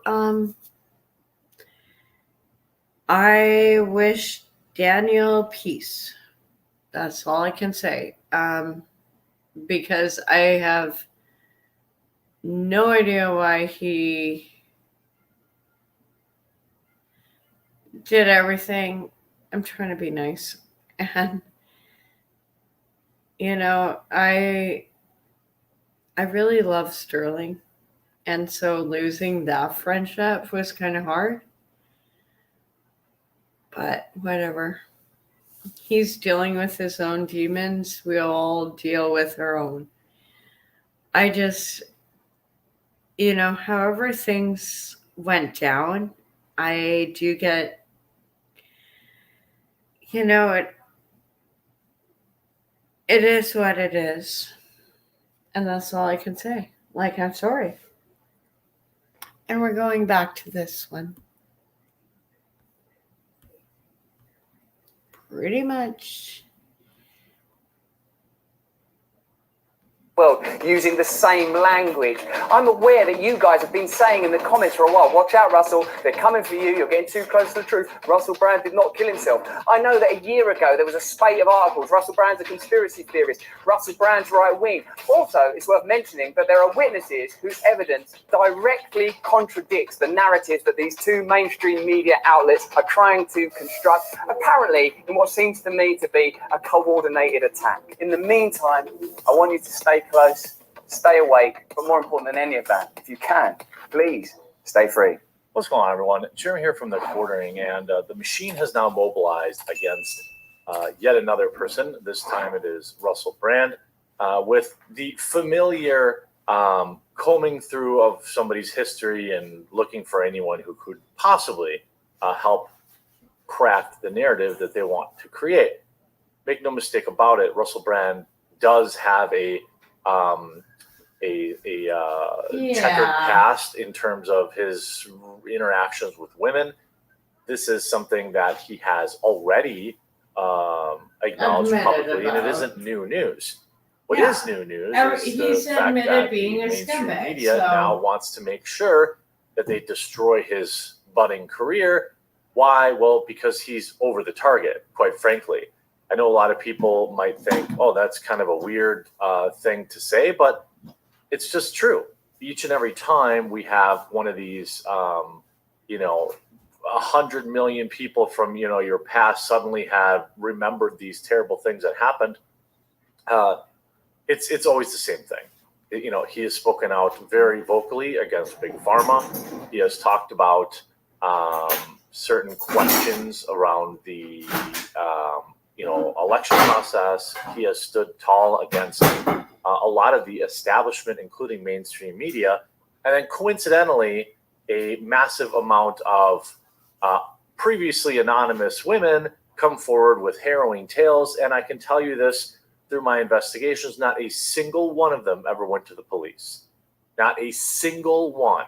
So do I believe that it is possible that things happened? Of course. But I will tell you, I always treat situations like this from men or women when they first come out on social media as a lie, first off, because in far too many cases, that has been the case. It's a lie and it ends up destroying somebody's life, which is exactly what they're trying to do Russell Brand. But I will show you exactly how the disingenuous framing of all this stuff is a pathetic self-owned by the mainstream media. And this video will almost certainly get the yellow mark of sadness from YouTube. So I just want to remind you that I own a coffee company. We actually roast our own beans. We pack and ship our own beans. We're not some drop ship organization. We just rolled out our fall flavors, which are both absolutely delicious, both pumpkin pie and our spiked jack-o'-lantern, available in whole bean and ground. Promo code Under Attack will save 15% off. We have over 20 different coffees, all available in whole bean and ground, flavored, unflavored, decaf. We have K-cups. We have delicious premium snacks, nuts and candies. We have a dozen organic teas. We've got something for everybody. So if you want to support the channel and support our reporting, please check out coffeebrandcoffee.com. Link in the description. Promo code Under Attack to save 15% off today. So in a very obviously coordinated manner, about 20 major news outlets all published different versions of the same story with headlines like Russell Brand allegedly did this horrible thing to a woman just 5 months after Katy Perry divorce was finalized. So what they're saying is after he was single. And again, it's just a claim. Obviously, I'm saying, is it possible? Yes, it's possible. But when the first claim you see is in the news or on social media, it is my personal policy to demand more information. At least follow up with a visit to the police station, because if you aren't willing to do at least that, then what you are trying to do is get social media clout or ruin someone's life. Regret is not the R word, right? This expose published by the Sunday Times, they already have a documentary ready to go, said, exactly. I'm stuck underneath. I'm not going to go through this. He's a lot taller than me. He had that glazed look in his eye. I this, that, and the other thing. I don't know. He used to, do drugs and things of this nature and used to be a pretty promiscuous guy. But I don't know. Another person who went by the name of Alice made a wild claim about him as well. I think, interestingly, his response has been, I received 2 extremely disturbing letters, or a letter and an email, one from the mainstream media TV company and one from a newspaper listing a litany of egregious and aggressive attacks he shared in a video message on Instagram. Amidst this litany of astonishing, rather baroque attacks are some very serious claims that I absolutely refute. The Forgetting Sarah Marshall star did not say what the claims were, but noted that he had a promiscuous past and said that all of those relationships were absolutely always consensual. Well, yeah, I assume he's a super famous Hollywood star, although, Cosby is a thing, and all of this kind of thing. It's kind of funny how some of this stuff works out, 16, made claims after an investigation by the Sunday Times. I know a lot of people are weighing into this one today, but I think it kind of affects us exactly what happened at all. As a social media community, whether it be YouTube or Rumble or Twitter or Twitch or anything, or who's an investigative journalist. Sorry, Elon, it's still going to be Twitter. The first woman who claimed this thing happened to her have presented the following as evidence. She asserts he apologized, but the nature of the apology isn't what it is claimed to be by the Times, i.e., going against her will. It's evident that the apology is related to him not using a rubber during their encounter. She also mentioned getting tested for any potential consequences due to not using protection. In this scenario, not using protection is equated to taking someone against their will. It is not clear whether they used them every time in their seemingly numerous encounters, whether stealthing is the same as the R word is extremely contentious, but of course, feminists seek to weaponize any kind of encounter. Well, stealthing is not okay. I obviously understand that, but it seems like, when you read these texts, they also seem weirdly edited to me. It's also the exact same accusation used against Julian Assange by accusers. Coincidence, I'm sure. This case highlights the consequence of the Me Too movement, the redefinition of crimes to include anything and everything, trivializing the actual terrible crimes. Initially, the claims that Brand took her against the wall in Los Angeles home. She was treated at a crisis center on the same day. Then later in the article, it is clear that she was in a consensual relationship with him. I mean, it's really odd to see all this stuff. Rachel's story. I was a TV worker and Russell Brand flashed me and asked to hook up. And then we did anyway. I don't get it. So he flashed you and asked you to hook up, and then you hooked up with him. How is that a story? How is this a story? You know what I'm saying? No, I don't know what you're saying. How is this a story? Now, there are some interesting stuff. You see Russell Brand TV execs allegedly consider removing female staffers so they wouldn't be subjected to his behavior. Again, another allegation, and all from 10 plus years ago, when he was at a time in his life where he was a little out of control. Yeah. While Brand's sinister conduct was an open secret in the entertainment industry, he continued to be afforded opportunities by UK broadcasters, including Channel 4. He appeared on a celebrity edition of Bake Off, and the channel and baked biscuits inspired by the junk of his wife, Laura Gallagher. Days after the expose was published, I'm just going to say this flat out. Hi. Wembley Park Theater on Saturday. Hello. I've got a lot to talk to you Hello, about. Lapis Blue. I appreciate you understanding. Yeah, I just want to weigh it like Katy Perry. Now, ain't no angel. I've heard from other potential people on the I don't come forward. Good sources. We'll just. Or an agent Travis would rather remain anonymous. No, she wasn't as cute as she appears. And it does take a certain. The allegations in online video released Saturday. I just think, why are we even dealing with this now? Happen. And here's a perfect example. You see, woman provides evidence that the mainstream media contacted her about Russell Brand's hit piece. She mentioned that when she shared a positive account of her encounter with Brand, they failed to include her story. She confirmed that Brand was indeed kind to her and everything between them was consensual. However, her account didn't align with the mainstream media narrative, so was excluded from the documentary and article. Exactly. This is one of many individuals who were contacted among the hundreds. I actually know who this is about, and I have the receipts. I was contacted in June by a journalist regarding a video I made about a certain celebrity and a weekend that we shared together. The video is kind of viral. It's on my page somewhere if you want to go see it. And that certain somebody was, as most of you will be aware, Mr. Brand. They weren't going to use my story because it didn't fit the narrative for their documentary, because he wasn't an asshole to me. But here are some of the messages. Obviously, You see, I hope you don't mind me contacting you here. My name is blah, blah, blah. I'm a journalist at the New York Times.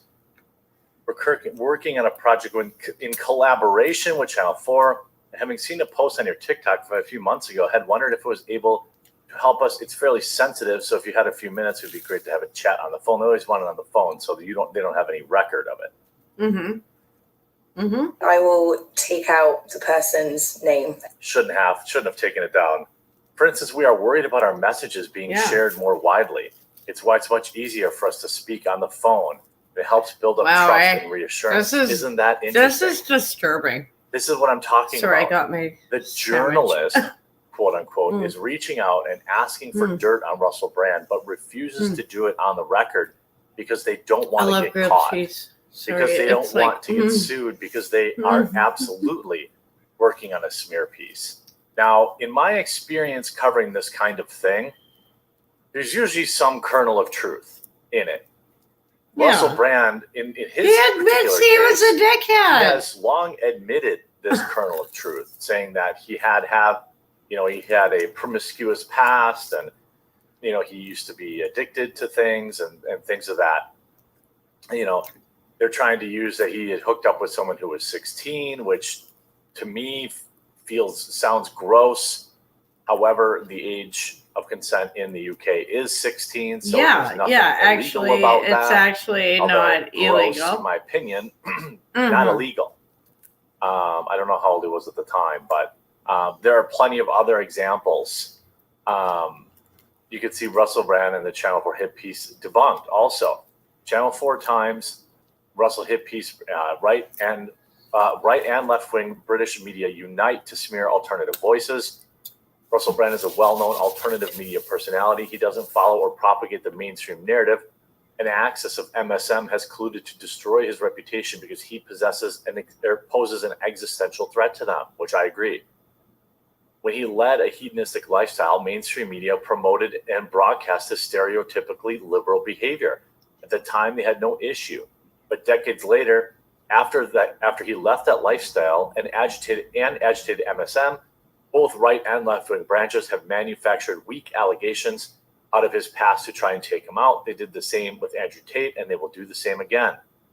The irony is the liberal leftist society promotes hedonism, and then when the time is right, that very behavior, use that to cancel the person. Welcome to 2023.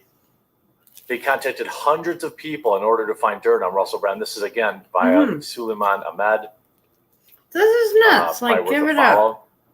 Simply to put an article and Dispatch's documentary was the result of years of digging up any woman that would give the MSM the story they wanted. They frankly admit they scrutinized Brand's books. You see, over the course of the investigation, a team of journalists contacted hundreds of people. I mean, are you kidding me? Here's a video featuring a woman confirming that Brand was indeed kind to her and they didn't use her story. For some reason, according to their argument, Brand exhibits a pattern of where all these women admit they were already in a relationship with him. Why this bizarre pattern of exclusively taking advantage of women he's already having a consensual relationship exists, that's odd. I mean, this is absolutely wild. I don't know. Again, this is do I agree with this behavior beforehand? No, but there doesn't seem to be any new claims here or any real reason other than he's over the target. He's going after mainstream media, and that's why they're trying to take him down. Best of luck to you, Russell Brand. Hopefully, I know you're on Rumble, so your platform will be safe there, and hopefully you counter sue and go after these people who are trying to ruin your life. Yeah. Whether or not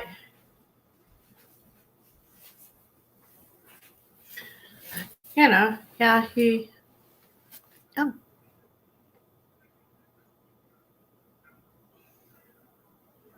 yay. Let's just there we go. Yay, I got it up. Yeah, and if you have videos or anything, it just sometimes I get so going when I'm doing live streams that This is why I give you guys wrenches, just so you can share your stuff. If you have like a video you made, a new project, an article, like I'd rather you guys do it, because sometimes I'm like on mobile or unlimited screens, so I can't always see the chat. Sometimes I'm just like winging it, which is not always fun, but that's what I'm doing tonight. Oh yeah, it's great. She turned out cute. Some of these turned out really cute. This was amazing. How much? Oh God, I still have so much more. God, I'm already in the 3-hour mark. I do not know if I want to pull up this plasmatics one right now. I think I'll save that one for the end. Okay. That one's weird. It was like this woman apparently could smell people who had Parkinson's. She could literally walk in a room and smell them. Or her husband had Parkinson's. And one day she was like, why do you smell so bad? And then it wasn't until she went to a support group, she was like, oh my God, you all smell like this. So that one you can find on my blog. I'm not going to pull that one up. It's an interesting one. So is she. There's more Maui.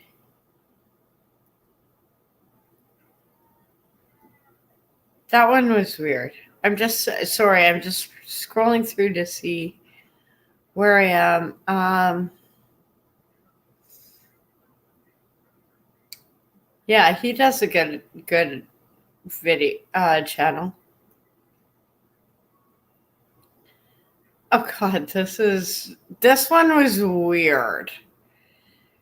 This one was weird. I don't even know if I want to fill that one up. Oh God, this one. Okay. Just a trigger warning before this one. This is totally fake, totally like staged, but it is probably going to be one of the grossest videos you're ever going to see in your life. And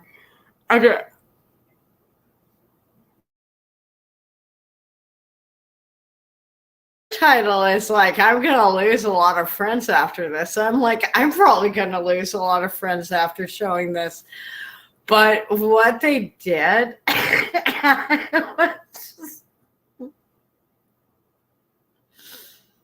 because their cat's reaction was so bad. And okay, if you are having dinner or planning to have dinner, I still have a bit of dinner I was going to have, but it's going to be a minute after this video. Just a heads up.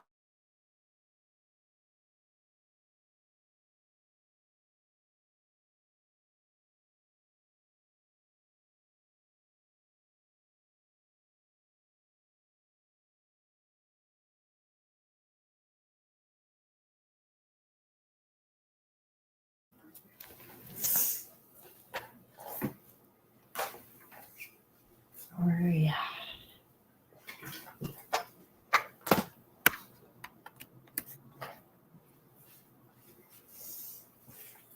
Okay. This is actually going to be one of the most disturbing movies. Oh, I'm sorry. Hey, at least this is like sweet and savory all at the same time. I'm sorry. But, oh God, I almost don't want to play this. If you're having a donut, no, I'm going to play it. I'm sorry. I don't care about your feelings. I'm a sociopath. And this is absolutely...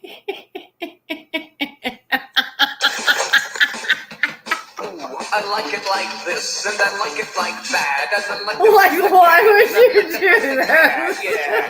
Yeah. Like, I'm just saying, that cat was just so not impressed. And why would you, like, go out of your way? These are so cool. KITTYCAT. I think people just go way overboard for their 15 minutes of fame. Yay! Kitty cat.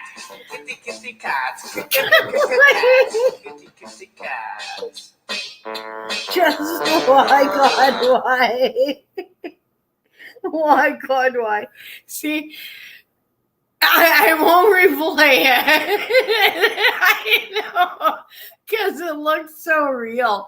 When I first saw it, I was like, what the fuck? And that cat was even like, what the fuck?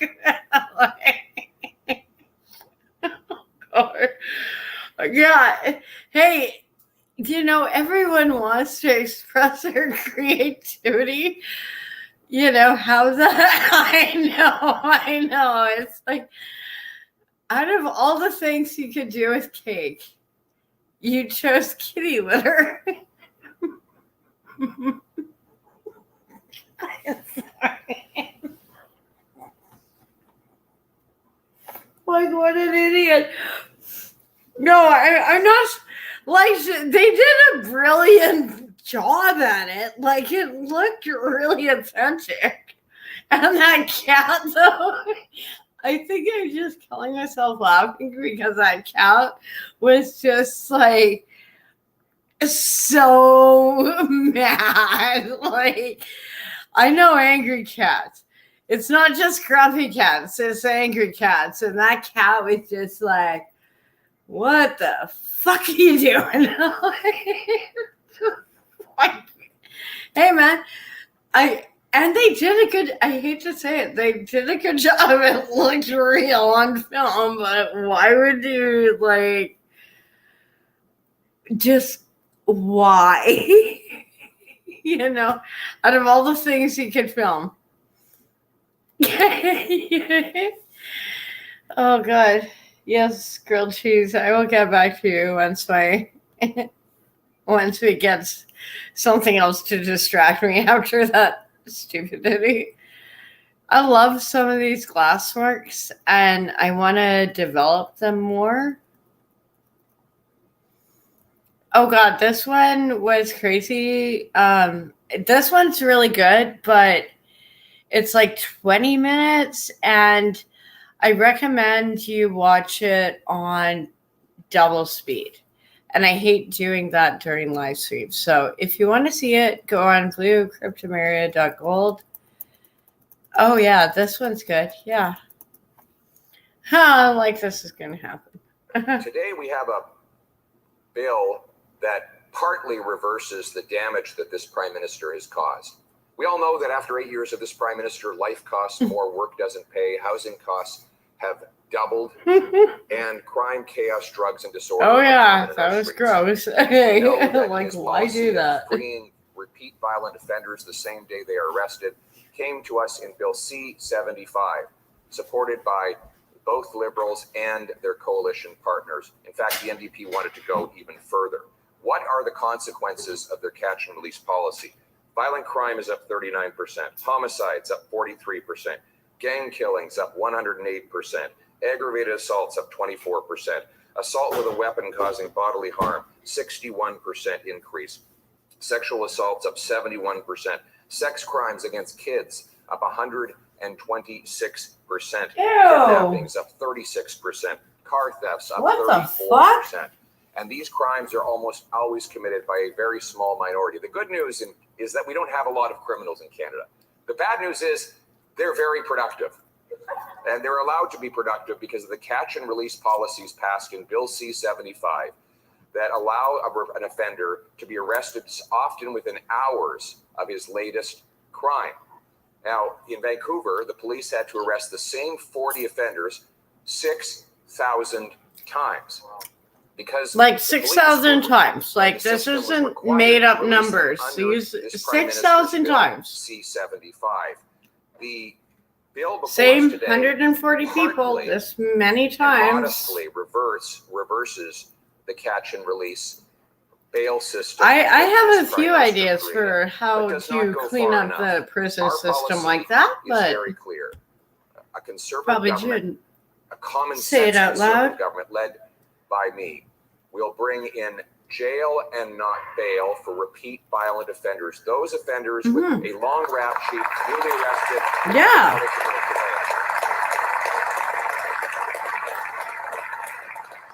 Now, when we brought in policies of this sort under the previous conservative government, we not only reduced crime by 25%, we actually reduced incarceration rates. Now, this was against all of the rhetoric of the radical Good morning, Chroma. left, who said that we'd have to build mega prisons to accommodate all Sorry, the I'm criminals. having like In munchies fact, before our bed. laws were narrowly targeted at the worst repeat offenders, and they scared the rest of the criminals away.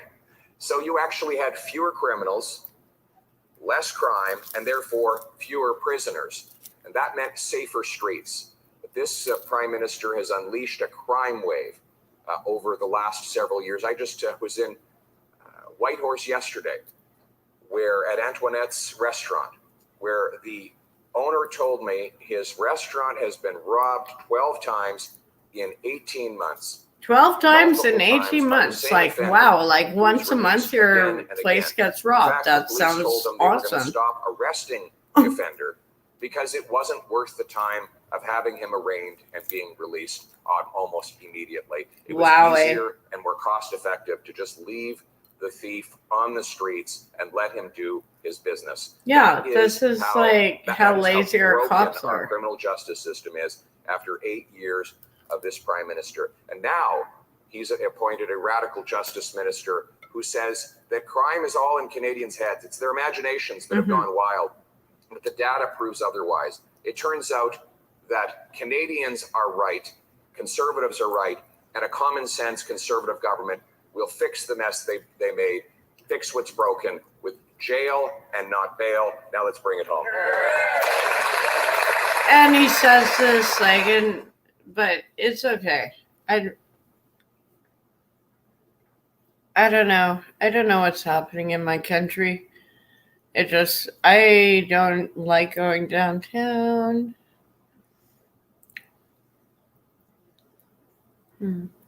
Oh God, this was crazy. The disturbing world of child sacrifice. Let's not even get into that one right now. That one's good. You can look at it on my blog. A lot of fails happened in that one.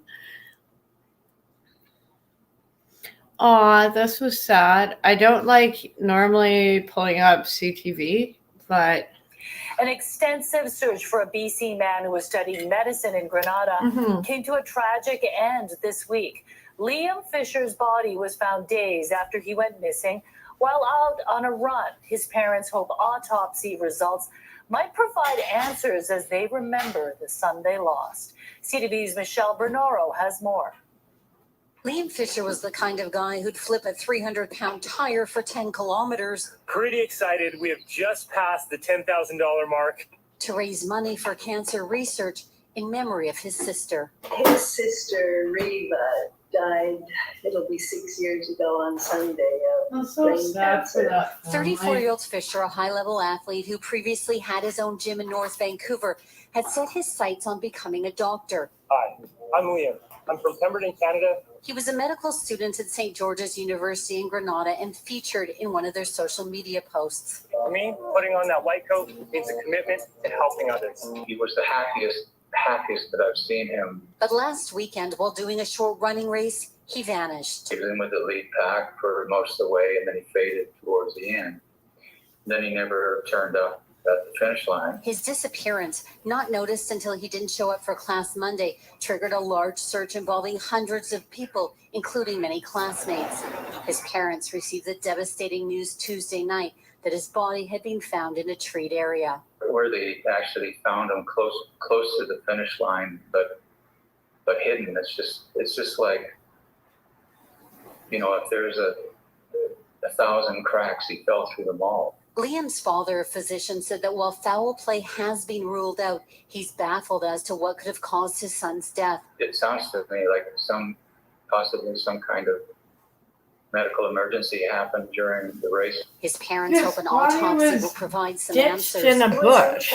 What the hell do you think happened? But he lived large and people loved doing things with him. Liam's parents believe he would want to be remembered not only as an athlete, but for his kindness and willingness to commit his life to helping others. Michelle Bernoro, CTV News.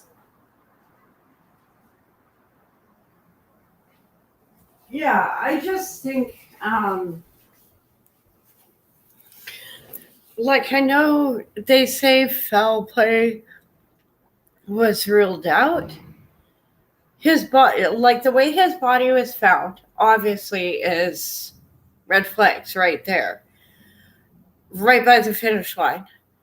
I think he was getting close. Someone took him out.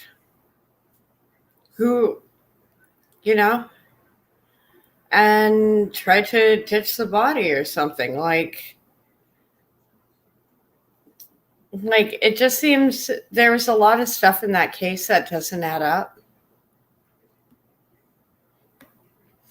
And love and prayers to his family. Like, that's awful to go through, especially after losing another kid to cancer. You know?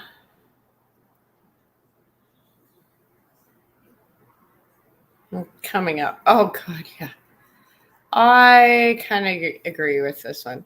I know a lot of people don't like JP, but... Future is looking bright for children. A new Oregon law removes reading, writing, and math requirements to help students of color.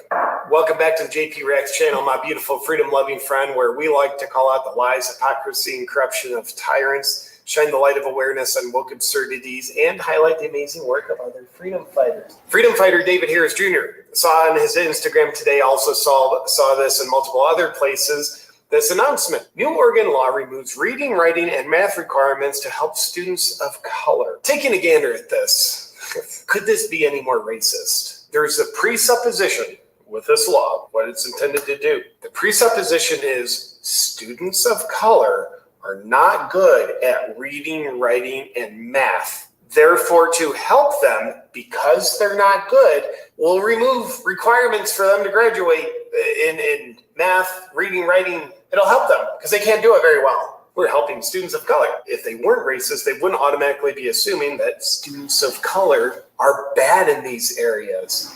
But let's just say we have the statistics that show people of color, which I think means black people and maybe Mexican people. I don't know.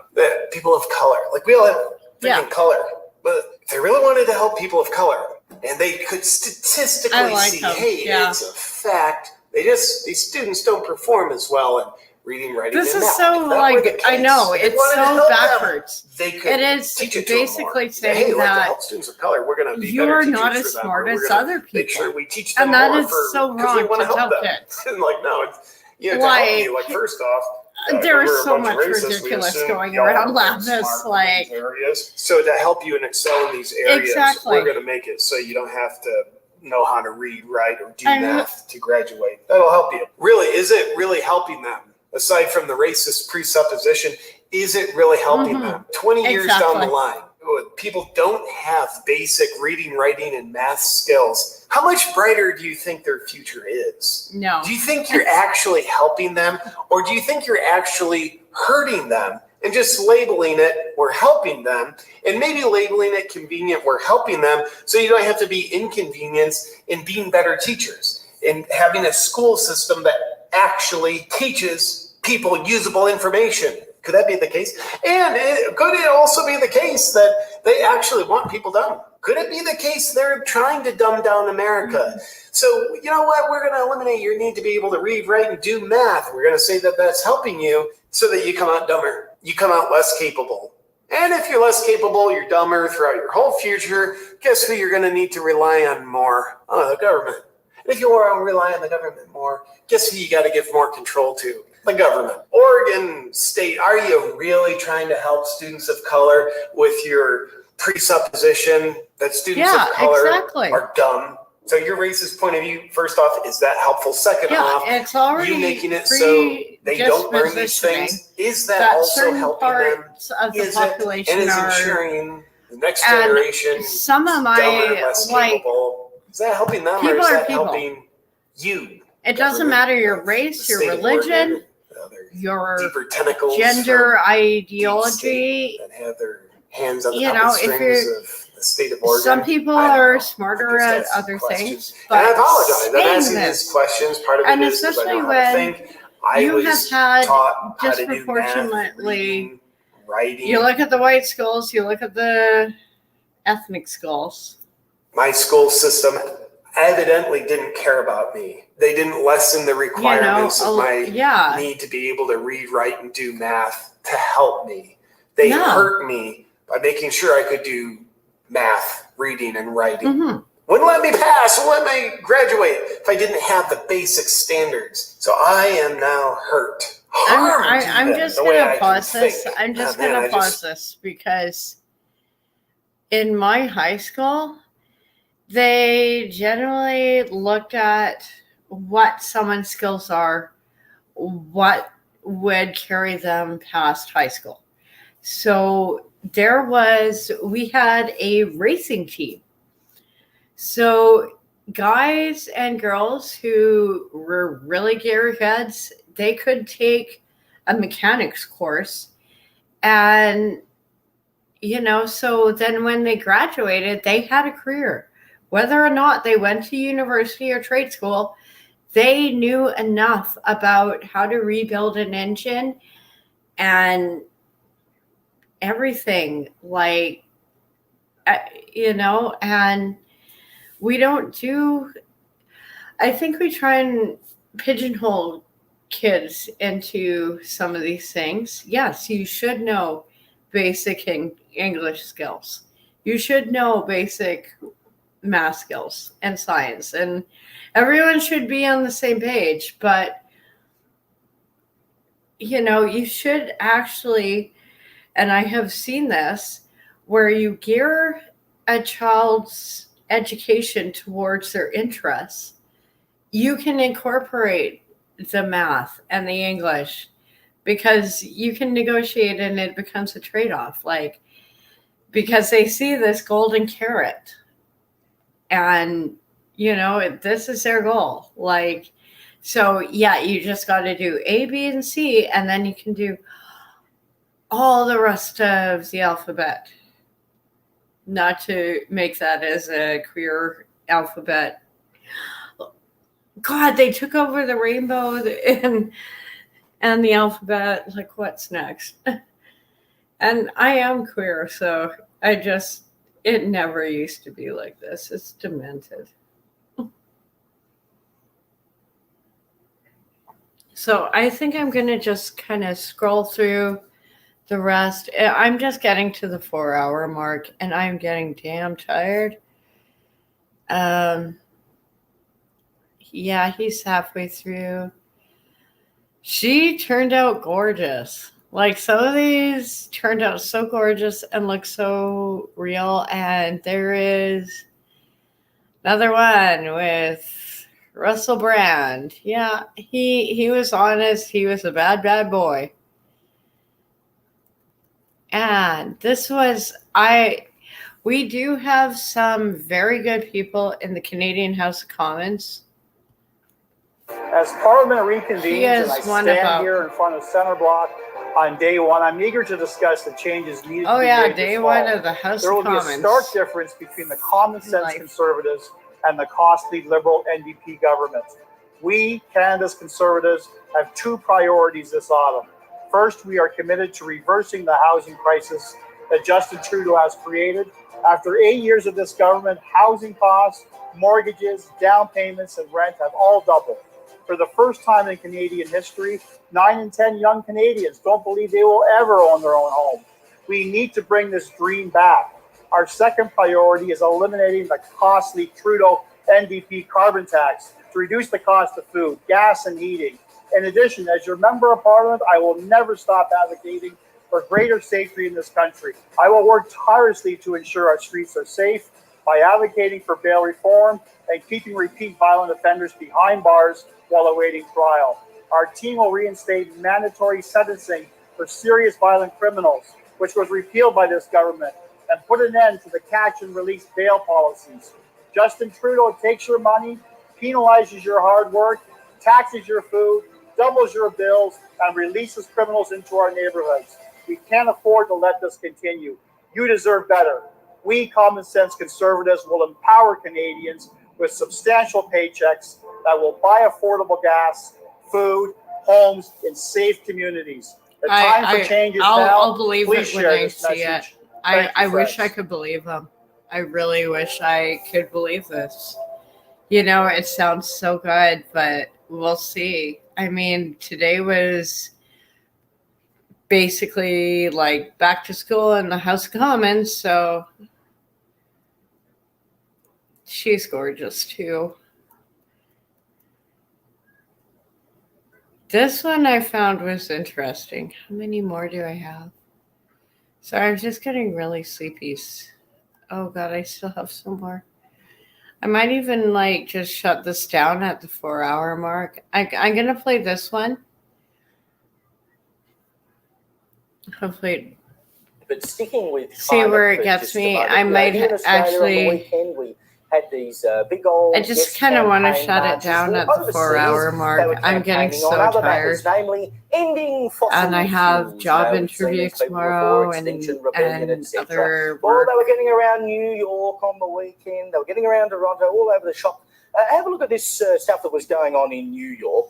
I might even like do some like early morning, like start early when I get up. They want to end this stuff. Now, finish this one, then work on tomorrow's. Protest was interviewed by a journalist.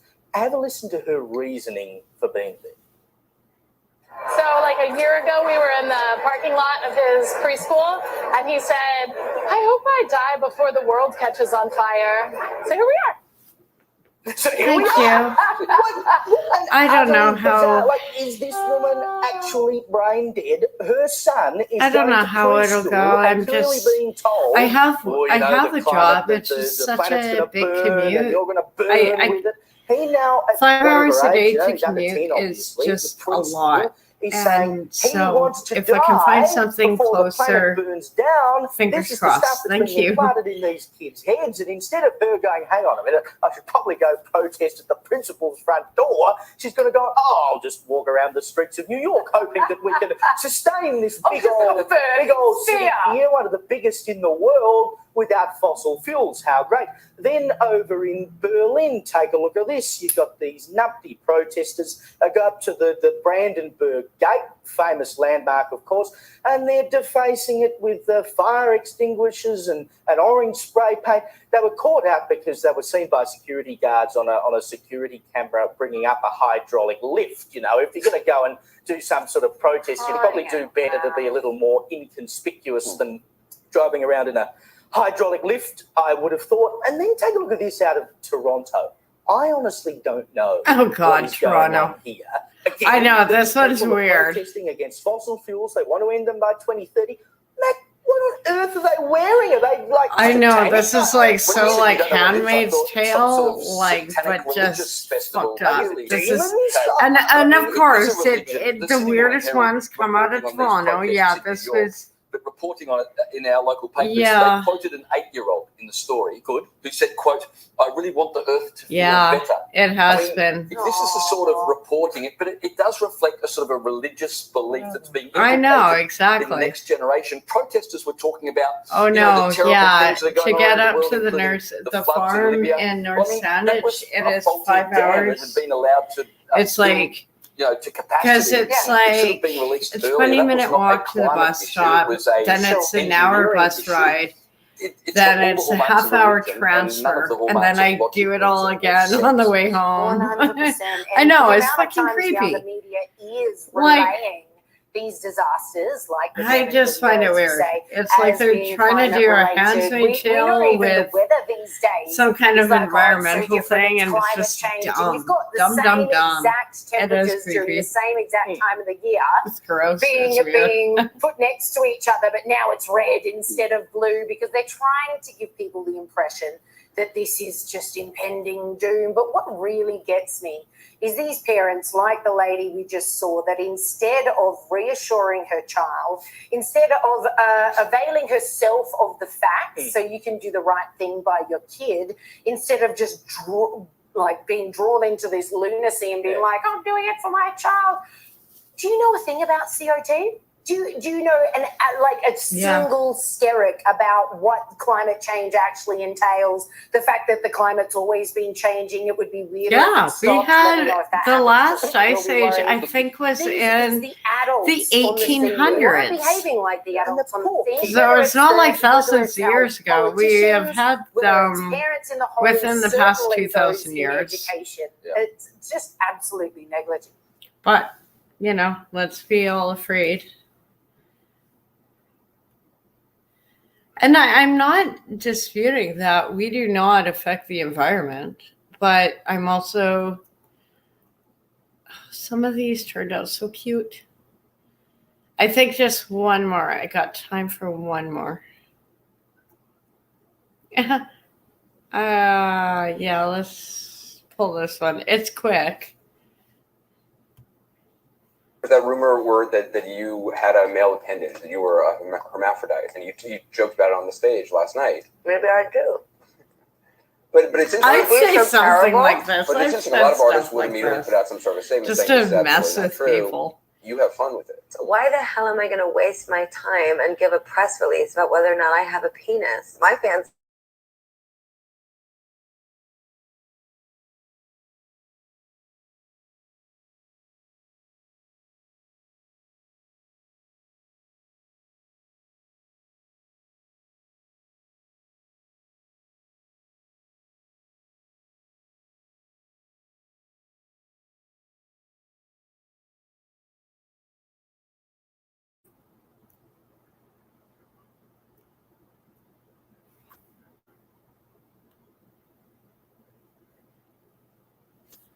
Some of these turned out, yeah, I know. I live on an island, so the satellites sometimes cut out. I'm just gonna pull up for probably one more clip and shut her down. It's at the 4-hour. Oh wow! Yay, neo-Nazis in Florida. Let's not pull up that one tonight. It's on my blog. That one's creepy. That one's a sad one, but that one's pretty long. This one is gorgeous. Today I'm surprising someone who is incredibly deserving with a dress of their dreams. Many people love Miriam on TikTok, and she's never had a dress made for her, and her reaction when she receives it at the end of this video is beautiful. I love its nails. After I stitched the bodice, it was time to press my seams flat and beautiful, and then I could start working on my favorite part of this dress, the sleeves. What I admire about Miriam is her ability to educate everyone about her culture while still keeping a sense of humor when talking about the sensitive things. If my husband and I sleep in 2 separate beds, how do we have so many children? They're very fundamentalist Jewish. So I got to work on the very dramatic skirt, which is going to be layer after layer of these ruffled rows with this velvet ribbon in between to give it a little bit of dimension and depth. I added on the neckties and a custom Gunnar Deathridge label and then packed it up and shipped it off to Miriam, and you guys, her reaction is so sweet. She looks so cute in it.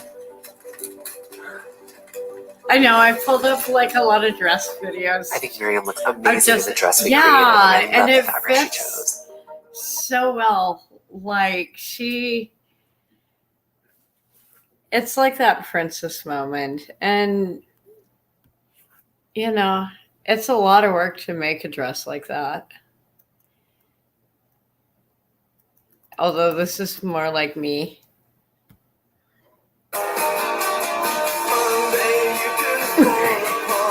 Yeah, this is how I feel leaving the house. I'll dress up, I'll be great, and it's I don't even want to go. I'm like, cat, no, I'm just gonna I just don't even want to do it. Just some days. And I love his work. I'm not going to pull that one up. So. He just has such loud music, and I really just want to see. I know I'm close to the end. And some of this, like, artwork is just amazing. Like, that looks real. This one is sweet.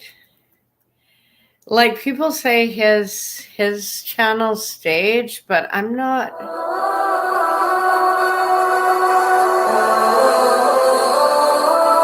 It's kind of like, well, when you look at what he bought her, it's not your average Walmart stuff.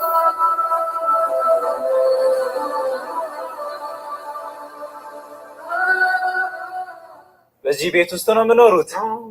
ከማን ጋር ነው የምኖሩት? ማማ Like, በእውነት when you see what she asked ምንድን ነው የሚቸግሮት? እኔ እንጨት ዱቄት ነው የሚቸግር። እንጨትና ዱቄት ብቻ? ታዲያ ማማ እኔ ከገበያ እርስዎ የጠየቁትን ነገር ይዤ ልምጣ? ያው አንተ ይዘህ ነው። እሺ ማማ ይዤ ልምጣ። እዚህ ይጠብቁን። Like, I never know if his channel is genuine or not, but look at, he's bringing her firewood, rice, cooking oil. ያው የጠየቁንን ነገር ይዘን This isn't like what you would consider luxury items. ምናልባት ሌላ ምንም የቀረ የለም። ቡና ቡና እሺ And I think too, like someone like her probably ያንን ለመግዛት ብር he ያስፈልጋል። could be like, I'll buy you an electric stove, and she'd be like, I wouldn't know what to do with it. አንተ ትሄድክበት ሙሉ ይስጥህ። አሜን ሙሉ ይስጥህ የእኔ እናት። አሜን። ይሄ አስበህ ነው። እኔ አላሰብኩም። ሴትዮዋ ቤት እህል ቀምሼ ነው የወጣሁት። ሙሉ ይስጥህ ዛሬ እውነት እንደው የሄድክበት She's basically saying that she's just happy and grateful, and ሰላም ይሁን። እሺ የእኔ እናት she appreciates ሰላም ይሁን። the love. እሺ የእኔ እናት መልካም ጊዜ።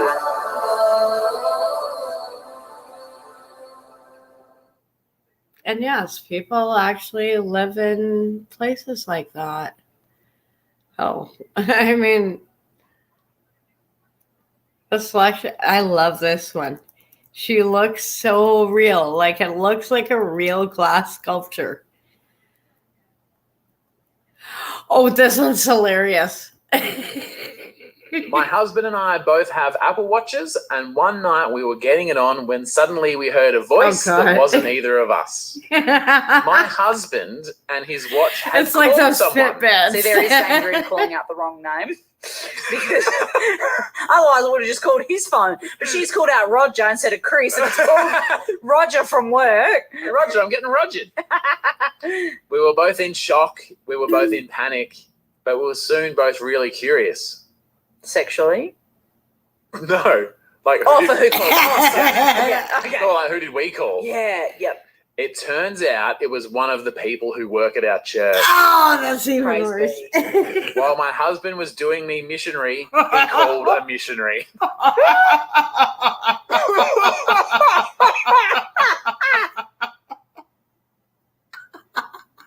That was amazing. I guess.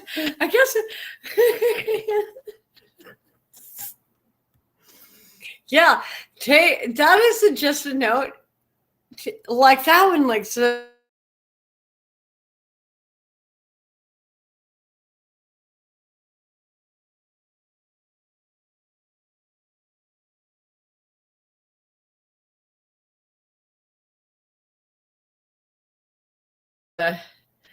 Perfect point to leave it at the night. Thank you for joining me, everyone. We're almost at the 4-hour mark. I'm getting tired. Thank you, Lapis. Thank you, D. Vincent. And I hope you're staying safe and everything. Good to see Chroma. Everyone else who joined and lurked. Some of these, like, I'd love to turn this one into a larger animation because it looks so damn real. Oh, you take care. Yeah, I'm going to pass out and finish, maybe have some more sandwich.